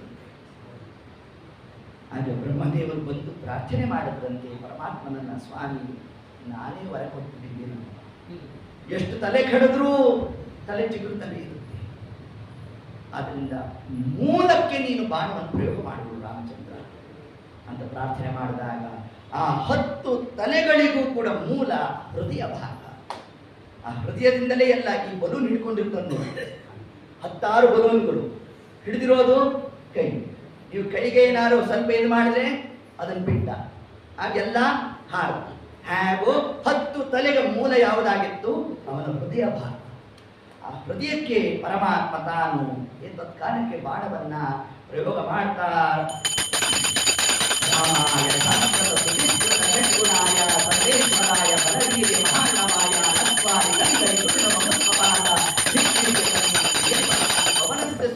ಯಾವ ಹನುಮಂತ ದೇವರ ಪರಮಾತ್ಮನ ಆ ಒಂದು ಗುಣೋಪಾಸನೆಯನ್ನು ಮಾಡಿದ್ರು, ಅಂತಹ ಗುಣವನ್ನು ಪರಮಾತ್ಮ ಏತತ್ಕಾಲಕ್ಕೆ ತಾನೇನಲ್ಲಿ ಅಭಿವ್ಯಕ್ತಾದಿಗಳನ್ನು ನಡೆಸಿದ್ದಾನೆ. ರಾವಣಾದಿಗಳನ್ನು ಸಮಗ್ರ ಪರಮಾತ್ಮ ಸಂಹಾರ ಮಾಡಿಬಿಟ್ಟ. ಸಂಹಾರ ಮಾಡಿದ್ರೆ ಸಮಸ್ತವಾದ ದೇವತಾ ವರ್ಗ ಅಂತರಿಕ್ಷದಲ್ಲಿ ತಾವು ನಿಂತು ಪುಷ್ಪವೃಷ್ಟಿಯನ್ನು ಮಾಡ್ತಾ ಇದ್ದಾರಂತೆ. ಪರಮಾತ್ಮನಿಗೆ ಇಷ್ಟೆಲ್ಲ ಕಾರ್ಯಾಲಯಗಳನ್ನು ಪ್ರವೃತ್ತ ಆಯಿತು. ತರುವಾಯ ಸೀತಾ ದೇವತಾ ಬರಬೇಕು, ಬಂದಾಗ ಅಗ್ನಿ ಪ್ರವೇಶವನ್ನು ಮಾಡಿಸಬೇಕು. ಅಗ್ನಿ ಪ್ರವೇಶವನ್ನು ಯಾಕೆ ಪರಮಾತ್ಮ ಮಾಡಿಸ್ದ ಅಂತಂದ್ರೆ ಜಗತ್ತಿಗೆ ತಿಳಿಸ್ಬೇಕು. ಸೀತಾ ದೇವಿಯರು ಅಗ್ನಿಯಷ್ಟೇ ತಾನು ಶುದ್ಧರು ಅನ್ನುವ ವಿಷಯವನ್ನು ತಿಳಿಸಬೇಕು. ಇಷ್ಟೆಲ್ಲ ಪ್ರಕ್ರಿಯೆಗಳನ್ನು ಪರಮಾತ್ಮ ತಾನು ಮಾಡ್ತಾ ಸೀತಾ ದೇವಿಯ ಬಳಿಗೆ ಹೋದಾಗ ಇನ್ನೂ ಅನೇಕ ಜನ ಆ ಅಶೋಕವನದಲ್ಲಿದ್ದಂತಹ ಸೀತಾ ದೇವರನ್ನ ಕಾವಲಾಗಿದ್ದಂತಹ ರಾಕ್ಷಸ ಸ್ತ್ರೀಯರು ಇದ್ದರಂತೆ. ಹನುಮಂತ ದೇವರು ಹೋಗಿ ಇನ್ನೇನು ಪ್ರಹಾರ ಮಾಡ್ಲಿಕ್ಕೆ ಹೋದ್ರೆ ಸೀತಾದೇವಿ ಅಂತಂತೆ, ಬೇಡ ಬೇಡ ಮಾಡಬೇಡ ಅಂದ. ಅಮ್ಮ ನಿನಗೆ ದುಃಖ ಕೊಟ್ಟಿದ್ದಾರೆ ಅಂತಂದ್ರೆ ಅವರಾಗಿ ದುಃಖ ಕೊಟ್ಟಿದ್ದಲ್ವೋ, ರಾವಣ ಹೇಳಿದ್ದಕ್ಕೆ ಅವರೆಲ್ಲ ದುಃಖ ಕೊಟ್ರಪ್ಪ. ಆದ್ರಿಂದ ಇನ್ನು ಮುಂದಕ್ಕೆ ಅವರೆಲ್ಲ ಪ್ರವೃತ್ತಿ ಇರೋಲ್ಲ ಅಂತ ಸೀತಾದೇವಿ ತಾನು ಕ್ಷಮಾಗುಣವನ್ನೇ ಪ್ರತಿಪಾದನೆಯನ್ನು ಮಾಡಿದಾಗ ಆಗ ಹನುಮಂತ ದೇವರಂದ್ರಂತೆ, ರಾಮದೇವರ ಪತ್ನಿ ಅಂತ ಹೇಳಲಿಕ್ಕೆ ಯೋಗ್ಯವಾದ ಕ್ರಮ ನಾನಿಲ್ಲಿ ಕಾಣ್ತಾ ಇದ್ದೇನೆ ಅಂತ ನಮ್ಮ ಹನುಮಂತ ದೇವರು ಸೀತಾದೇವಿಯರನ್ನ ಅವರ ಗುಣವನ್ನ ಆ ಕ್ಷಮಾಗುಣವನ್ನ ತಾವಲ್ಲಿ ಚಿಂತನಾದಿಗಳನ್ನು ಶ್ಲಾಘನೆ ಮಾಡ್ತಾ ಇದ್ದಾರಂತೆ. ಇಷ್ಟೆಲ್ಲ ಆದ ನಂತರದಲ್ಲಿ ಸೀತಾದೇವಿ ತ್ರಿಜಟೆಯನ್ನ ರಾಮದೇವರಿಗೆ ಪರಿಚಯ ಮಾಡಿಸ್ಕೊಟ್ರಂತೆ. ಸ್ವಾಮಿ ನಾನಿವತ್ತಿಲ್ಲಿ ಉಳಿದಿದ್ದೇನೆ ಅಂತಂದ್ರೆ ಈ ತ್ರಿಜಟೆಯಿಂದ ಅಂತಂದ್ರೆ, ಅಂದ್ರೆ ಇದರಿಂದ ನಮ್ಮ ಜಗತ್ತಿಗೆ ಏನು ಪಾಠ ತಿಳಿಸ್ತಾ ಇದ್ದಾರೆ. ಒಬ್ಬರಿಂದ ಒಂದು ಸಹಾಯವನ್ನು ಪಡೆದಿದ್ದೇವೆ ಅಂತಂದ್ರೆ ನಾವು ಅದನ್ನು ಎಂತಹ ಪ್ರಸಂಗದಲ್ಲೂ ಕೂಡ ಅದನ್ನು ಮರೆಯುವ ಹಂತಕ್ಕೆ ನಾವು ಹೋಗಬಾರದು. ಅತ್ಯಾಪಿ ರಾಮದೇವರು ಬಂದಿದ್ದಾರೆ, ಕುಶುಕ ವಿಮಾನಾದಿಗಳೆಲ್ಲ ತಯಾರಾಗಿದೆ, ಬೇಕಾದ ಅಲಂಕಾರಾದಿಗಳನ್ನು ಮಾಡಿದ್ದಾರೆ. ಇನ್ನೇನು ರಾಮದೇವರ ತೊಡೆ ಮೇಲೆ ಕೂತು ಸೀತಾದೇವಿ ಹೊರತಕ್ಕಂತಹ ಪ್ರಸಂಗ. ಆದರೂ ಕೂಡ ಸೀತಾದೇವಿ ಅಂದಂತೆ ಆ ತ್ರಿಜಟೆ ಏನು ಮಾಡಿದ್ರಲ್ಲ ಸ್ವಾಮಿ, ಅವರ ಸ್ವಪ್ನ ವೃತ್ತ ಅಂತ, ಅದರಿಂದಾಗಿ ನಾನು ಇವತ್ತು ನಿಮ್ಮನ್ನು ನೋಡಿದೆ ಅಂತ ಅಂದ್ಬಿಟ್ಟ. ನಮ್ಮ ದೇವರಂದ ನಾ ಅನುಗ್ರಹ ಮಾಡ್ತೀನಿ ಅಂತ. ಎಷ್ಟು ಅನುಗ್ರಹ ಮಾಡ್ದ, ತನ್ನ ತಂಗಿಯನ್ನಾಗಿ ಸ್ವೀಕಾರ ಮಾಡಿಬಿಟ್ಟು ಬಂದ. ಅಂದ್ರೆ ರಾಮಾಯಣಕ್ಕೂ ಮಹಾಭಾರತಕ್ಕೂ ಅವಿನಾಭಾವ ಸಂಬಂಧವು ಈ ಒಂದು ಅಂಶವನ್ನೇ ಅಲ್ಲಿ ತಿಳಿಸ್ತಾ, ಸರಿ ರಾಮದೇವರು ಇನ್ನೇನು ಪುಷ್ಪ ವಿಮಾನ ಹತ್ತಬೇಕು, ಕವಿಗಳೆಲ್ಲ ಬಿಡಿ ಬಿಡಿ ಬಿಡಿ ಬಿಡಿ ಬಿಡಿ ನೋಡ್ತಾ ಇತ್ತು. ರಾಮದೇವರು ನೋಡಿದ್ರು ಅವ್ರ ಕಡೆ. ನೋಡಿದಾಗ ವಿಭೀಷಣನ್ ಗೊತ್ತಾಯ್ತು ಸೂಕ್ಷ್ಮ. ರಾಮಚಂದ್ರ ಅವ್ರಿಗೆಲ್ಲ ಬೇರೆ ವ್ಯವಸ್ಥೆ ಆಗಿದೆ, ನೀನು ಲಕ್ಷ್ಮಣ ದೇವರು ಸೀತಾಮಾತೆ ಇನ್ನೊಂದಿಬ್ರು ಸುಗ್ರೀವ ಜಾಪವಂತಾದಿಗಳು, ಇಷ್ಟು ಮಂದಿಗೆ ಮಾತ್ರ ಪುಷ್ಪ ವಿಮಾನ VIP ಪಾಸ್. ನೀನು ಉಳಿದವರೆಲ್ಲ ಬೇರೆ ಹೆಂಗೋ ವ್ಯವಸ್ಥೆ ಮಾಡ್ತೇನೆ, ಅದಕ್ಕೇನು ತೊಂದರೆ ಇಲ್ಲ ಅಂತಂದ್ರೆ ಆಗ ರಾಮದೇವರಂದ್ರಂತು, ಅವರಿಲ್ಲದೆ ನಾನು ಹೆಂಗೆ ಹೋಗ್ಲು ಅಂತ ನನಗೆ ಬೇಡ ಅಂತಂದ್ರೆ. ವಿಭೀಷಣ ಅಂತ ರಾಮಚಂದ್ರ ಹೇಳಿ ಕೇಳಿ ಕಪಿಗಳು ಈ ಪುಷ್ಪ ವಿಮಾನದಲ್ಲಿ ಕೂಡಿಸೋದು, ಒಬ್ಬರ ಮೇಲೆ ಒಬ್ರು ಹೋಗಿ ಬೀಳೋದು, ಅವ್ರು ಬಂದು ಏನೋ ಇಲ್ಲಿ ತನಕ ನನಗೆ ದುಃಖ ಆಗದೆ ಇರೋದು ಈಗ ದುಃಖ ಆಗತ್ತಾ ಅನ್ನಂತೆ ಪರಮಾತ್ಮ ಕಾಲಕ್ಕೆ. ಆದ್ರಿಂದ ನೋಡಪ್ಪ, ನಿನ್ನ ಪುಷ್ಪ ವಿಮಾನಕ್ಕೆ ಏನಾದ್ರು ಬಾಧಕ ಆಗತ್ತೆ ಅನ್ನೋದೇ ಆಯ್ತು ಅಂತಂದ್ರೆ ನೀನು ಆ ಕಪಿಗಳಿಗೆಲ್ಲ ಏನ್ ವ್ಯವಸ್ಥೆ ಮಾಡಬೇಕು ಅಂತಿದ್ಯಲ್ಲ ಅದು ನನಗೂ ಮಾಡ್ಬಿಡು, ನಾನು ಅವ್ರ ಜೊತೆ ಕೂತ್ಕೊಂಡು ಬಂದ್ಬಿಡ್ತೀನಿ. ಆಗ ವಿಭೀಷಣ ಅಂದ, ಸ್ವಾಮಿ ಹಾಗ ನಾ ಸೋತಿಲ್ಲ, ಆಯ್ತಪ್ಪ ನಿನ್ನನ್ನು ಹೇಗೆ ನಾನು ಯಾವುದೋ ಕ್ರಮದಲ್ಲಿ ತಗೊಂಡು ಹೋಗಿ ಅವರು ಕೂಡ ಅದೇ ವಿಮಾನವನ್ನು ಹತ್ತಲಿ ಅಂತ. ಆಗ ಕಪಿಗಳೆಲ್ಲ ಬಂದು ರಾಮದೇವರಲ್ಲ, ರಾಮಚಂದ್ರ ಸ್ಟಾಪ್ ಎಲ್ಲಿ ಅಂತ. ಅಯೋಧ್ಯ ಅಂದ್ರು ರಾಮದೇವರು. ಭಾರಿ ಆನಂದ ಆಗೋಯ್ತು. ಅಯೋಧ್ಯ ಅಂತೆ ನಾವೆಲ್ಲ ನೇರವಾಗಿ ಕೊನೆಯ ಸ್ಟಾಪ್ ಅಯೋಧ್ಯ, ನಾನ್ ಸ್ಟಾಪ್ ತಾನೇ ಅಂದ್ರು. ಹೌದು ನಾನ್ ಸ್ಟಾಪ್ ಅಂದ್ರು. ಅನ್ನದ ಎಲ್ಲ ಕಪಿಗಳು ಎಲ್ಲ ಕೂತ್ರು ಕೂಡ ಒಂದು ಚೇರ್ ಇಲ್ಲೊಂದು ಖಾಲಿ ಇದೆ ನೋಡಿ, ಅದೇ ತರ ಒಂದು ಚೇರ್ ಖಾಲಿ ಉಳಿದಿರೋದು, ಹಂಗೆ ನಿರ್ಮಾಣ ಆಗೋಗಿತ್ತು. ಎಷ್ಟು ಮಂದಿ ಕೂತ್ರು ಕೂಡ ಸ್ಟ್ಯಾಂಡಿಂಗ್ ಇರಲಿಲ್ಲ, ಹಂಗ ಆ ಕ್ರಮಾದಿಗಳಿತ್ತು. ಅದರಂತೆ ಎಲ್ಲ ಕಪಿಗಳು ಹೊತ್ಕೊಂಡ್ರು. ಇನ್ನೇನು ಎಲ್ಲ ನಾನ್ ಸ್ಟಾಪ್ ಅಂತ ಹೇಳ್ಬಿಟ್ಟಿದ್ದಾನೆ ರಾಮಚಂದ್ರ. ಮಾತಿಗೆ ಬದ್ಧನಾಗಿರ್ತಕ್ಕಂಥವ, ಅವನ ಪ್ರವೃತ್ತಿ ನೋಡಿದ್ರೆ ನಮ್ಗೆಲ್ಲ ಗೊತ್ತಾಗುತ್ತೆ ಅಂತ ಎಲ್ಲ ಮಾತಾಡ್ಕೊಂಡು ಕೂತಿದ್ರು. ಒಂದು ಸ್ಟಾಪ್ ಬಂತು, ಅಯೋಧ್ಯ ಬಂದಿದೆ ಅಂತ ಎಲ್ಲ ಚೀರ್ತಾ ಇದ್ದಾರಂತೆ. ರಾಮದೇವರಂದ್ರು, ನಿಮ್ಮೂರಿಗೆ ಬಂದಿರೋದು ನೋಡ್ರಿ ಅಂತ. ಆಗ ಕಪಿಗಳು ಹಾಂದ್ರಂತೆ, ಅಯ್ಯೋ ರಾಮಚಂದ್ರ ನೀನು ಹೇಳಿದ್ದೇನು ಮಾಡಿದ್ದೇನು, ಈ ದೊಡ್ಡವ್ರ ಕಥೆನೇ ಇಷ್ಟು ಅಂತ ಅನ್ಕೊಂಡು ಕಪಿಗಳು ಎಲ್ಲ ಕೆಲಸ ಆಗೋ ತನಕ ಸುಮ್ಮನೆ ಏನು ಕರ್ಕೊಂಡು ಹೋಗಿದ್ದ, ಬಂದಿವಿ ಅದಕ್ಕೋಸ್ಕರ ಅಷ್ಟೇ ರೀ ವ್ಯವಸ್ಥೆ. ಅವನೂರು ಒಂದ್ಸತಿ ತೋರ್ಸೋದು ಕೂಡ ತೋರಿಸ್ತಿಲ್ವಲ್ಲ ಅಂತ ರಾಮದೇವರಂದೆಲ್ಲ ಇಳೀರಿ ಇಲ್ವ, ಆಯ್ತಪ್ಪ ಇಳಿತೇವೆ ಅಂತಂದು ಕಪಿಗಳು ಅಂದಾಗ ಒಂದು ಕಪಿ ಕೇಳ್ತಂತೆ, ರಾಮಚಂದ್ರ ನೀನು ಮಾಡಿದ್ ಸರಿನಾ? ಯಾಕಪ್ಪ ನಾ ಏನು ಮಾಡಬೇಕು ಅಂತಂದ್ರೆ, ಅಲ್ಲ ಅಯೋಧ್ಯಾಗೆ ನೀ ಹೇಳಿದ್ದಲ್ಲ, ನಾನು ನಿಮ್ಮನ್ನು ಕರ್ಕೊಂಡು ಹೋಗಲ್ಲ ಅಂತ ಏನಾರು ಅನ್ನ ಅಂತ. ಮತ್ತೆ ಯಾಕೆ ಇಳಿಸ್ದೆ? ನೀವೆಲ್ಲ ಸೇವೆಗೆ ಬಂದಿದ್ದೀರಾ ಅಂತಂದ್ರೆ ನಿಮ್ಮ ಸೇವೆಗೆ ಅನುವು ಮಾಡಿಕೊಟ್ಟಂತಹ ನಿಮ್ಮ ಮನೆಯವ್ರ ಹೆಂಡತಿ ಮಕ್ಕಳನ್ನ ನಾನು ಕರ್ಕೊಂಡ್ ಬಂದಿಲ್ಲ ಅಂತಂದ್ರೆ ಅವರೆಲ್ಲ ನನಗೆ ಬೈತಾರೋ ಏನು? ಅದರಿಂದ ಅವರನ್ನು ಸಹ ಕುಟುಂಬ ಸಹ ಪರಿವಾರ ಸಮೇತವಾಗಿ ಬಂದ್ರಿ ಎಂದಂತೆ ನಮ್ಮ ಸ್ವಾಮಿ.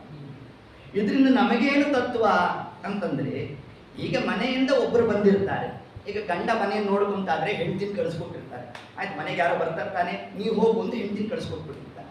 ಇಲ್ಲ ಈ ಕಡೆ ಅದಕ್ಕೆ ವಿರುದ್ಧವಾಗಿ ಅದ್ಯಾಕೆ ಹೆಂಡತಿ ಬಂದಿರಬೇಕು ಗಂಡ ಮನೆಯಲ್ಲಿರ್ಬೇಕು, ಇಲ್ಲ ಗಂಡ ಬಂದಿರಬೇಕು ಹೆಂಡತಿ ತಾನು ಮನೆ ಜವಾಬ್ದಾರಿ ತಗೊಂಡಿರ್ಬೇಕು. ಹಿಂಗಿದ್ರೂ ಕೂಡ ಒಬ್ಬರು ದೇವರ ಸೇವೆಗೆ ಬಂದಿದ್ರೂ ಕೂಡ ಆ ಭಾಗದ ಪುಣ್ಯವನ್ನ ಪರಮಾತ್ಮ ಮನೆಯಲ್ಲಿರೋರ್ಗೂ ತಾನು ಹಂಚ್ತಾನಂತೆ. ಅದು ಬಿಟ್ಟು ಇವತ್ತು ಮನೇಲಿ ತುಂಬಾ ಜನ ಬರ್ತಾ ಇದ್ದಾರೆ, ನೀವು ಗಂಭೀರವಾಗಿ ಮನೇಲಿರ್ಬೇಕು ಅಂತ ಹೆಂಡತಿ ಗಂಡನ ಮನೇಲಿ ಕುಡಿಸ್ಕೊಂಡ್ಬಿಟ್ರೆ ಸೇವೆ ಆಗ್ತದ? ನಾನೆಲ್ಲ ನಿಭಾಯಿಸ್ತೇನಪ್ಪ ನೀವು ಹೋಗಿ ಬನ್ರಿ ಅಂತಂದು ಅಂದಾಗ ಏನಾಯಿತು? ಇಲ್ಲಿ ಸಾಧನೆ ಆಯಿತು. ಸಾಧನೆ ಆದಾಗ ನಮ್ಮ ಸಾಧನೆ ಮಾತ್ರ ಆಗೋದಲ್ಲ, ಅದಕ್ಕೆ ಅನುವು ಮಾಡಿಕೊಟ್ಟಂಥವರು ಯಾರ್ಯಾರಿದ್ದಾರೆ ಅವರಿಗೂ ನಾನು ಫಲ ಕೊಡ್ತೇನೆ ಅನ್ನೋ ಒಂದು ತತ್ವವನ್ನೇ ಪರಮಾತ್ಮ ತತ್ಕಾಲಕ್ಕೆ ಆ ಕಪಿಗಳಿಗೆಲ್ಲ ತಾನು ಹೇಳ್ತಾ, ನೀವು ಮಾತ್ರ ಬರೋದಲ್ಲ ಇಡೀ ನಿಮ್ಮ ಪರಿವಾರ ಜೊತೆಗೆ ಬನ್ನಿ ಅಂತನ್ನ ಸ್ವಾಮಿ ತತ್ಕಾಲಕ್ಕೆ. ಸರಿ, ಎಲ್ಲರೂ ಕೂಡ ತಾವು ಅಯೋಧ್ಯ ನಗರವನ್ನು ಪ್ರವೇಶ ಮಾಡಬೇಕು. ಇಷ್ಟೊತ್ತಿಗಾಗಲೇ 14 ವರ್ಷಗಳ ಕಾಲ ಮುಗಿದಿದೆ. ಇನ್ನೇನು ಭರತ ತಾನು ಕ್ರುದ್ಧನಾಗಿದ್ದಾನೆ, ರಾಮಚಂದ್ರ ಬಂದಿಲ್ಲ, ನಾನು ಅಗ್ನಿ ಪ್ರವೇಶ ಮಾಡ್ತೇನೆ ಎನ್ನೋ ಒಂದು ಸಂಕಲ್ಪ ತೊಟ್ಟಿದ್ದಾನೆ. ರಾಮದೇವರು ತಾವಂದ್ರಂತೆ ಈ ವಿಮಾನ ಸ್ವಲ್ಪ ತಡ, ವಿಮಾನಕ್ಕಿಂತ ರಾಕೆಟ್ ಸ್ಪೀಡಲ್ಲಿ ಹೋಗೋರು ಯಾರು? ನಮ್ಮ ಹನುಮಂತ ದೇವರು. ಅದಕ್ಕೆ ಹನುಮಂತ ದೇವರು ಯೋಜಾಮಾಸ ನೇಮಕ ಮಾಡ್ಬಿಟ್ನಂತೆ ನಮ್ಮ ಸ್ವಾಮಿ, ನೀನು ಹೋಗಿ ನನ್ನ ತಮ್ಮ ಭರತ ಮುಂಗೋಪಿ ಅವನು, ನೀನು ಹೋಗಿ ಸ್ವಲ್ಪ ಅದನ್ನು ತಡಿಬೇಕು ಅಂತ. ಕ್ಷಣಾರ್ಧದಲ್ಲಿ ಹನುಮಂತ ದೇವರು ತಾವು ಆ ನಂದಿಗ್ರಾಮವನ್ನು ಪ್ರವೇಶ ಮಾಡಬೇಕು. ಇಷ್ಟೊತ್ತಿಗಾಗಲೇ ಎಲ್ಲ ಸಿದ್ಧತೆ ಮಾಡ್ಕೊಂಡ್ಬಿಟ್ಟಿದ್ದಾನಂತೆ ಯಾರು? ಭರತ. ಮಾಡಿದಾಗ ಹನುಮಂತ ದೇವರು ತಾವೇನು ಮಾಡಿದ್ರಂತೆ, ಒಂದು ಮರದ ಮೇಲೆ ಕೂತಿದ್ದೆ ಏತತ್ಕಾಲಕ್ಕೆ ಪರಮಾತ್ಮನ ಗುಣಗಾನವನ್ನು ಮಾಡಲಿಕ್ಕೆ ಪ್ರಾರಂಭ ಮಾಡಿಬಿಟ್ಟಂತೆ. ಪರಮದಯಾಳೋ ಕ್ಷಮಾ ಸಮುದ್ರ ಭಕ್ತವತ್ಸಲ ಭಕ್ತಾಪರಾಧ ಸಹಿಷ್ಣು ದೇಶಕಾಲಾಧಿಪತೆ ಸೂರ್ಯವಂಶಧ್ವಜ ರಘುಕುಲ ತಿಲಕ ಲಕ್ಷ್ಮಣ ಭರತ ಶತ್ರುಘ್ನಾಗ್ರಜ ಶ್ರೀಮದ್ ಹನುಮದ್ ಉಪಾಸಿತ ಚರಣ ಸೀತಾಪದೇ ಶ್ರೀರಾಮಚಂದ್ರ. ಯಾವಾಗ ರಘುಕುಲ ತಿಲಕ ಅಂತ ಶಬ್ದವಂತೂ ರಾಮದೇವರು ಬರ್ತಾ ಇದ್ದಾರೆ ಅಂತ ಬರ್ತಾ ತಾನೇ ತತ್ಕಾಲಕ್ಕೆ ಹರ್ಷೋದ್ಗಾರವನ್ನು ತಾನು ಮಾಡ್ತಾ ಇರಬೇಕು. ರಾಮದೇವರ ಹೆಸರನ್ನು ಹೇಳಿದವರು ಯಾರೋ ಅಂತ ತಾನು ಎಲ್ಲ ಕಡೆ ಅನ್ವೇಷಣೆ ಮಾಡ್ತಾ ಇದ್ದಾನಂತೆ. ಹನುಮಂತ ದೇವರು ಆ ಮರದಿಂದ ತಾವು ಜಿಗಿದ್ರಂತೆ. ಸಮಗ್ರ ರಾಮದೇವರ ಬರುವಿಕೆ ಆ ವಿಷಯವನ್ನು ತಾವಲ್ಲಿ ತಿಳಿಸ್ತಾ ಇರೋಣ. ಭರತ ಚಕ್ರವರ್ತಿ ಭರತ ತಾನು ರಾಮದೇವರ ಆಗಮನಕ್ಕಾಗಿ ಪೂರ್ಣ ಕುಂಭ ಸ್ವಾಗತ ತಯಾರು ಮಾಡಿಬಿಟ್ಟಂತೆ. ರಾಮದೇವರು ಬರ್ತಾ ಇರಬೇಕು. ಶನ್ನೋ ಮಿತ್ರ ಶಂ ವರುಣ ಶನ್ನೋ ಭವತ್ವರ್ಯಮ ಶನ್ನ ಇಂದ್ರೋ ಬೃಹಸ್ಪತಿ ಶನ್ನೋ ವಿಷ್ಣೋರುಕ್ರಮ ನಮೋ ಬ್ರಹ್ಮಣೇ ನಮಸ್ತೆ ವಾಯೋ ತ್ವಮೇವ ಪ್ರತ್ಯಕ್ಷಂ ಬ್ರಹ್ಮಾಸಿ ತ್ವಮೇವ ಪ್ರತ್ಯಕ್ಷಂ ಬ್ರಹ್ಮ ವದಿಷ್ಯಾಮಿ ಋತಂ ವದಿಷ್ಯಾಮಿ ಸತ್ಯಂ ವದಿಷ್ಯಾಮಿ ತನ್ಮಾವವತು ತದ್ವಕ್ತಾರಮವತು ಅವತು ಮಾಂ ಅವತು ವಕ್ತಾರಂ. ಓಂ ಶಾಂತಿ ಶಾಂತಿ ಶಾಂತಿ.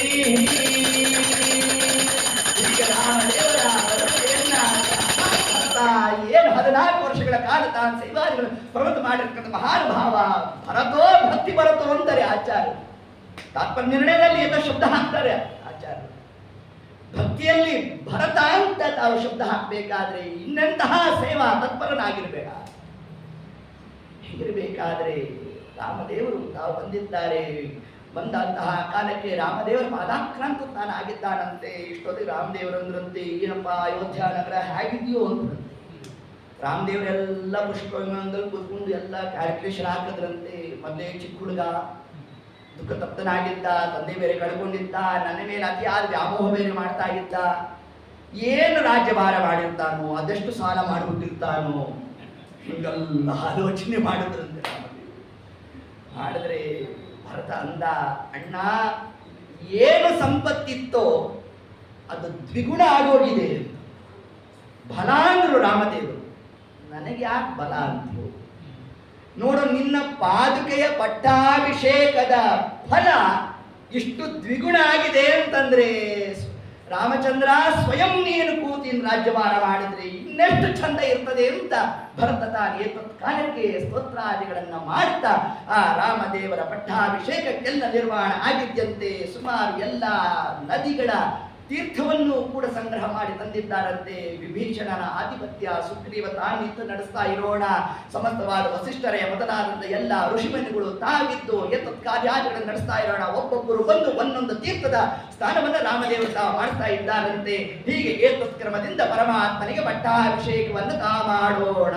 ಶ್ರೀರಾಮ ರಾಮ ರಾಮೇತಿ ರಮೇ ರಾಮೇ ಮನೋರಮೆ ಸಹಸ್ರನಾಮ ತತ್ತುಲ್ಯಂ ಶ್ರೀರಾಮನಾಮ ವರಾನನೇ ಅಂತ ಏನು ತಿಳಿಸಿದ್ದಾರೆ. ಹೀಗೆ ಇಂತಹ ರಾಮದೇವರ ಪಟ್ಟಾಭಿಷೇಕಾದಿ ಪ್ರಕ್ರಿಯಾದಿಗಳೆಲ್ಲ ನಡೆದಿರಬೇಕಂತೆ. ಒಬ್ಬೊಬ್ಬರಿಗೆ ಒಂದೊಂದು ವಿಧವಾದಂತಹ ಫಲವನ್ನು ಪರಮಾತ್ಮ ತಾನು ಕೊಡ್ತಾ ಇದ್ದಾನಂತೆ. ಕೊಡುವ ಕಾಲಕ್ಕೆ ಕೊನೆಯದಾಗಿ ರಾಮದೇವರು ಒಂದು ಮಾತನ್ನಂದ್ರಂತೆ ಸೀತಾದೇವಿಯರಲ್ಲಿ, ಯಾರ ಸೇವೆ ನಿನ್ನ ಮನಸ್ಸಿಗೆ ಹೆಚ್ಚು ರೀತಿಯಾಗಿದೆ ಅವರಿಗೆ ವ್ಯಾಜೇನ ದೀರ್ಘಾಂ ಕರುಣಾಂ ಭವಂತ.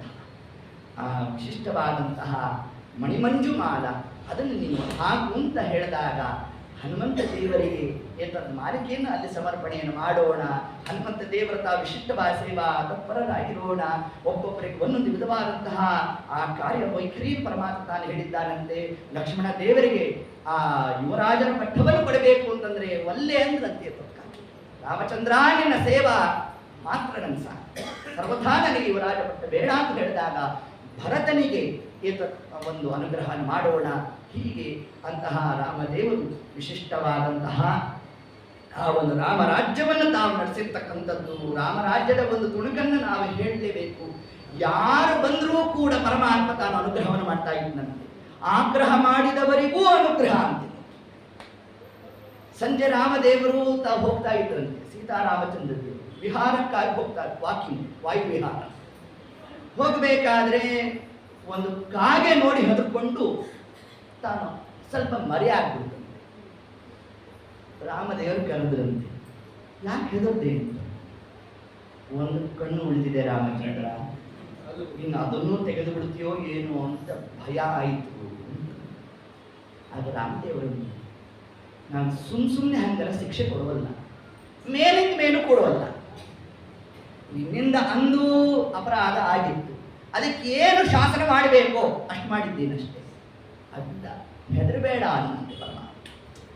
ಆದರೂ ಕೂಡ ನನ್ನನ್ನು ನೋಡಿ ಹೆದರ್ಬಿಟ್ಟಲ್ಲ, ನಿನಗೊಂದು ಅನುಗ್ರಹ ಮಾಡ್ತೇನೆ ಅಂತ ಪರಮಾತ್ಮ.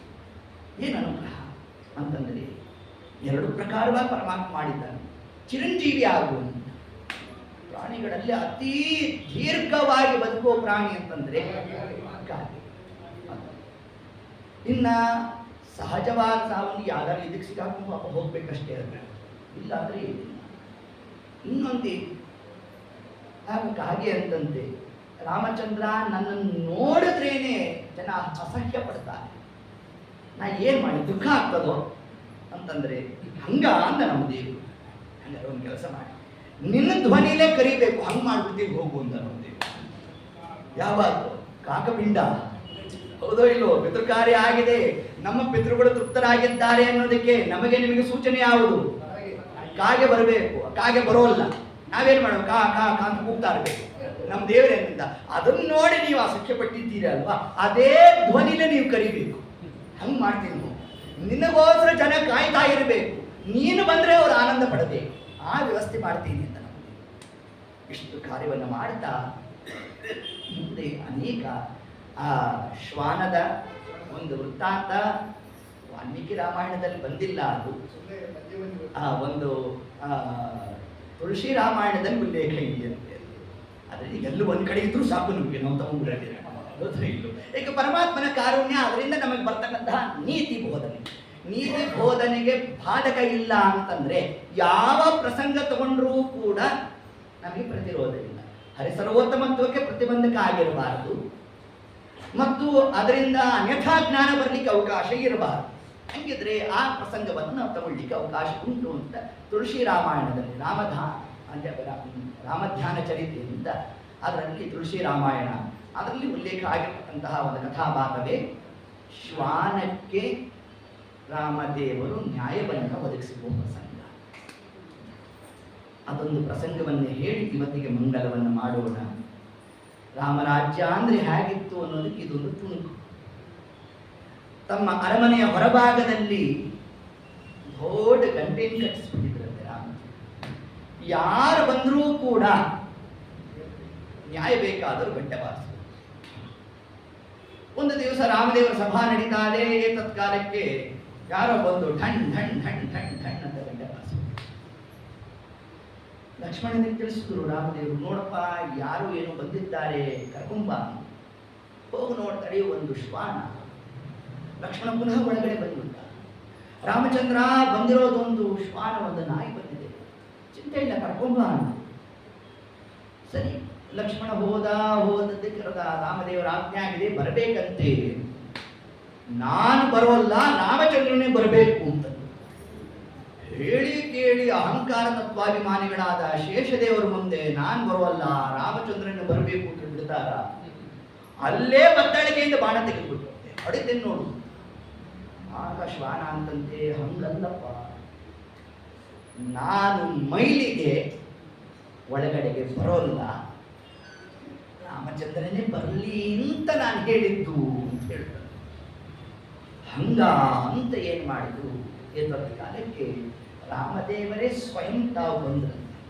ತ್ರೇತಾಯುಗದಲ್ಲಿ ಒಂದು ನಾಯಿಗೆ ಇದ್ದ ಬುದ್ಧಿ ಕಲಿಯುಗದಲ್ಲಿ ಮನುಷ್ಯನಿಗೆ ಇಲ್ಲ. ಯದ್ಯಪಿ ಸಿದ್ಧಂ ಲೋಕ ವಿರುದ್ಧಂ. ಯಾವ ಪ್ರಾಣಿ ಮನೆ ಒಳಗಡೆ ಇರಬೇಕೋ ಇವತ್ತು ಹೊರವಲಯದಲ್ಲಿ ಇರಬೇಕು. ಯಾವುದು? ಆಕಳು, ಹಸು ಮನೇಲಿರ್ಬೇಕಾದಂಥದ್ದು. ಇವತ್ತು ಅದನ್ನೇನು ಮಾಡಿಬಿಟ್ಟಿದ್ದಾರೆ, ಎಲ್ಲೋ ಹೊರಭಾಗದಲ್ಲಿ ನೋಡ್ಬೇಕಷ್ಟೇ. ನಾಯಿ ಮಾತ್ರ ಇನೋವಾ ಕಾರಲ್ಲೇ. ಈಗ ಯಾವ ಸಿಗ್ನಲ್ ನಿಂತ್ಕೊಳ್ಳೋಕೆ ಭಯ ಆಗುತ್ತೆ. ಯಾವ ಕಾರಿಂದ ಯಾವ ನಾಯಿ ಯಾವಾಗ ಮುಖ ಹೊರಗಡೆ ಇಡುತ್ತೆ, ಹಿಂಗೆ ಕುಡ್ಸ್ಕೊಂಡು ಕೂತ್ಕೊಂಡ್ಬಿಡ್ತಾರೆ. ಮನೆ ಒಳಗಡೆ ಆ ನಾಯಿ ಕೂತಿರ್ಬೇಕು, ಸೋಫಾ ಸೆಟ್ ಮೇಲೆ ನಾಯಿ ಯಜಮಾನ ಕೆಳಗಡೆ ಕೂತಿರ್ಬೇಕು. ಹಿಂಗೆಲ್ಲ ಕ್ರಮ. ವಾಜರಾಜ ತಲೆ ಮೇಲೆ ಪರಮಾತ್ಮ ಇದ್ರೆ ಇವಳು ತಲೆ ಮೇಲೆ ನಾಯಿ ಕೂರಿಸ್ಕೊಂಡಿರ್ತಾರೆ. ಹಿಂಗೆಲ್ಲ ಕಥಾಗೋದು. ಹಾಗಂದ ಮಾತ್ರಕ್ಕೆ ನಾಯಿಗೆ ಅನ್ನ ಹಾಕೋದು ಬಿಡಬಾರದು. ಗೃಹಸ್ಥರ ಆದ್ಯ ಕರ್ತವ್ಯ ಭೂತದಯ ತಿತಿಕ್ಷಾ ಇದಿರಬೇಕು. ತಂಗಳನ್ನಕ್ಕೆ ಅಧಿಕಾರಿ ಯಾರು ಅಂತಂದ್ರೆ ನಾಯಿ. ಅದಕ್ಕೆ ಅನ್ನ ಹಾಕೋದು ಮಾತ್ರ ಸರ್ವಥಾ ನಾವು ಬಿಡಬಾರದು, ಅನ್ನವನ್ನು ಹಾಕಬೇಕು. ಆದರೆ ಮನೆ ಒಳಗಡೆಗೆ ಬಿಟ್ಕೋಬಾರದು ಅಂತ ತಿಳಿಸುವ. ನಾಗೆಂಟು ನಾಯಿಗಳ ಸಾಕಿ ಮನೆಯೊಳು. ನೋಡಿ, 7 ಶಬ್ದ ಜಗನ್ನಾಥದಾಸರು ಹಾಕಿದ್ದಾರೆ. ಮನೆಯೊಳು ಬದುಕಬೇಕೆಂದು, ಮನೆ ಒಳಗಡೆ ಬದುಕಬೇಕೆಂದು ಶಬ್ದದೋಷ. ಮನೆ ಹೊರಗಡೆ ಬದುಕಲಿ ಅಂತ ಅನ್ನ ಹಾಕೋದು ಗುಣ, ಅದನ್ನು ತಿಳಿಸ್ತಾರೆ. ಹೀಗೆ ಆ ಕ್ರಮದಿಂದ ರಾಮದೇವರು ಹೋದ ಕೇಳಿ, ಯಾಕೆ ಅಳ್ತಿದ್ಯೋ, ಏನಾಯ್ತು ಅಂತ. ಏನಿಲ್ಲ, ಒಬ್ಬ ಋಷಿ ಹೊಡೆದು ಬಿಟ್ಟ ಋಷಿಕುಮಾರ. ಹೌದಾ ಅಂತ ರಾಮದೇವರು ಆ ಋಷಿನ ಕರೆಸು. ಆ ಋಷಿ ಬಂದ.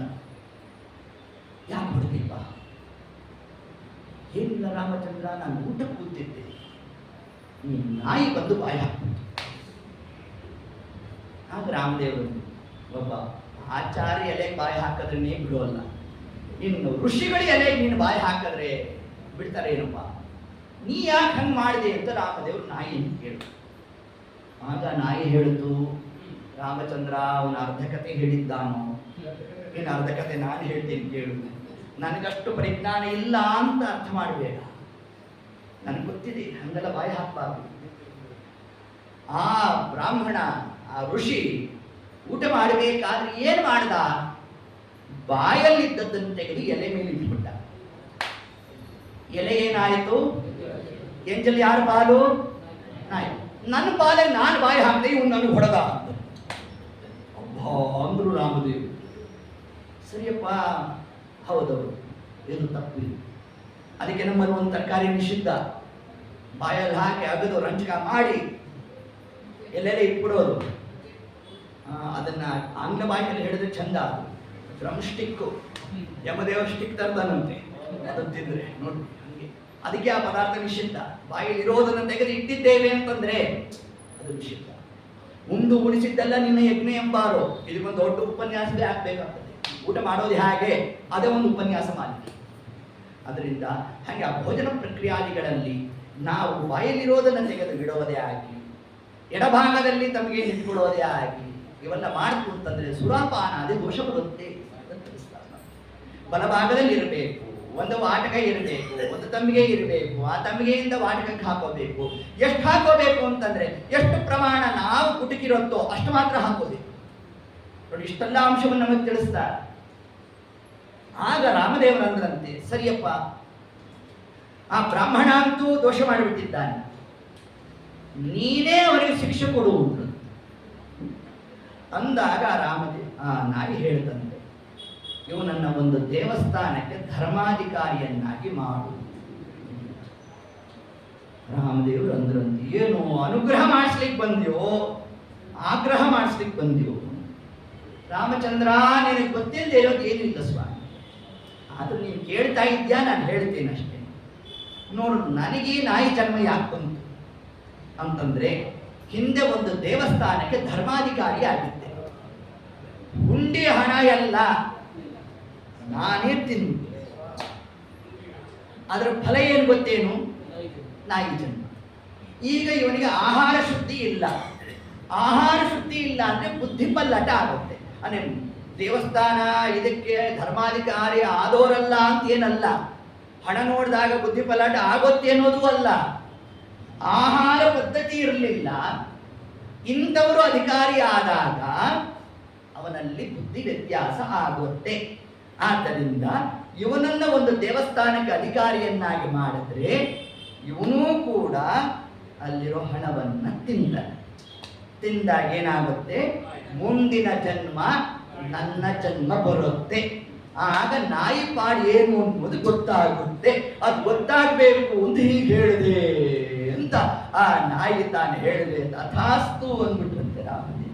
ಹೀಗೆ ಪ್ರತಿಯೊಬ್ಬರಿಗೂ ನ್ಯಾಯವನ್ನ ಕೊಡ್ತಕ್ಕಂತಹ ಆ ಒಂದು ಪರಮಾತ್ಮನ ರೂಪದ ವರ್ಣನೆಯನ್ನೇ ಈ ಹೊತ್ತು ನಮಗೊಂದು ದಿವಸ ಬೋನಸ್ ಬೇರೆ. ಏಕೆ? ನಮ್ಮಲ್ಲಿ ಒಂದು ಕ್ರಮ ಅಂತೆ, ಆ ದಿವಸ ಹುಟ್ಟದಪ್ಪ ಆಚರಣೆ ಮಾಡೋದು ಒಂದಾದ್ರೆ ಹೆಚ್ಚಸ್ ಮಾಡಿದ್ರೆ ಇನ್ನೂ ಕ್ಷೇಮ ಅಂತೆ. ಅದರಂತೆ ಈ ಒಂದು ದಿವಸ ನಮಗೆ ನಿಮಗೆ ಅಲ್ಲ, ದಶಮಿ ಸಿಕ್ಕಿದ್ದೇನಾಯಿತು? ದಶರಥನ ಮಗನಾದ ಪರಮಾತ್ಮನನ್ನ ನೀವು ಹೊಂದಬೇಕಾದರೆ ನವಮಿ ಅಂದ್ರಂತೆ ರಾಮದೇವರು. ಮೀ ಅಂದ್ರೆ ಏನು ಇಂಗ್ಲಿಷಲ್ಲಿ? ನನ್ನನ್ನ ಅಂದ್ರೆ ಯಾರನ್ನ? ರಾಮದೇವರನ್ನ ಹೊಂದಬೇಕಾದರೆ ನವ ಅಂದ್ರೇನು? 9 ವಿಧವಾದ ಭಕ್ತಿಯನ್ನ ನೀವು ಮಾಡಿದರೆ ದಶಮಿ, ದಶ ಅಂದ್ರೆ ಪೂರ್ಣನಾದ ನನ್ನನ್ನು ನೀವು ಹೊಂದುತ್ತೀರಾ ಅನ್ನೋ ಒಂದು ವಿಷಯವನ್ನೇ ನಮಗೆ ತಿಳಿಸ್ತಾರೆ. ನವಮಿ ದಶಮಿ ಎರಡರಲ್ಲೂ ಕೂಡ ಆ ಮೀ ಶಬ್ದವಾಚ್ಯನಾದ ಪರಮಾತ್ಮನನ್ನೇ ನೀವು ಏನು ಇಷ್ಟು ದಿವಸಗಳ ಕಾಲ ಆ ಯುಗಾದಿಯ ಪ್ರಾರಂಭದಿಂದ ದಶಮಿಯ ತನಕ ಚಿಂತನೆ ಮಾಡತಕ್ಕಂತಹ ಒಂದು ಸೌಭಾಗ್ಯ ವ್ಯಾಸರಾಜರ ಕರಾರ್ಜಿತವಾದ ಪ್ರತಿಷ್ಠಾಪಿತವಾದ ಆ ಮುಖ್ಯ ಪ್ರಾಣ ದೇವರ ಸನ್ನಿಧಾನದಲ್ಲಿ ಕೂತು ಕೇಳ್ತಕ್ಕಂತಹ ಸೌಭಾಗ್ಯ ನಮಗೆ ನಿಮಗೆ ಏನು ಪರಮಾತ್ಮ ಅನುಗ್ರಹ ಮಾಡಿಕೊಟ್ಟಿದ್ದಾನೆ. ಏನ ಬೇಡಲಿ ನಿನ್ನ ಬಳಿಗೆ ಬಂದು ನೀನಿದ್ದ ಸೌಭಾಗ್ಯ ನಿಬಿಡವಾಗಿದೆ ನನಗೆ. ಇದಕ್ಕಿಂತ ಸೌಭಾಗ್ಯ ಇನ್ನೇನು ಬೇಕು ಅಂತ ಶಾಸ್ತ್ರಕಾರ ತಾವು ಕೇಳ್ತಾ ಇದ್ದಾರೆ. ಇಂತಹ ಸೌಭಾಗ್ಯವನ್ನೇ ಪರಮಾತ್ಮ ನಮಗೂ ನಿಮಗೂ ಕೂಡ ಅಕ್ಷಯಂ ಕರ್ಮ ಯಸ್ಮಿನ್ ಪರೇ ಸ್ವರ್ಪಿತಂ ಪ್ರಕ್ಷಯಂ ಯಾಂತಿ ದುಃಖಾನಿ ಯನ್ನಾಮತಃ ಅಕ್ಷರೋ ಯೋಜರಃ ಸರ್ವದೈವಾಮೃತಃ ಕುಕ್ಷಿಗಂ ಯಸ್ಯ ವಿಶ್ವಂ ಸದಾ ಜಾತಿಕಂ ದೇವತಾ ಮಂಡ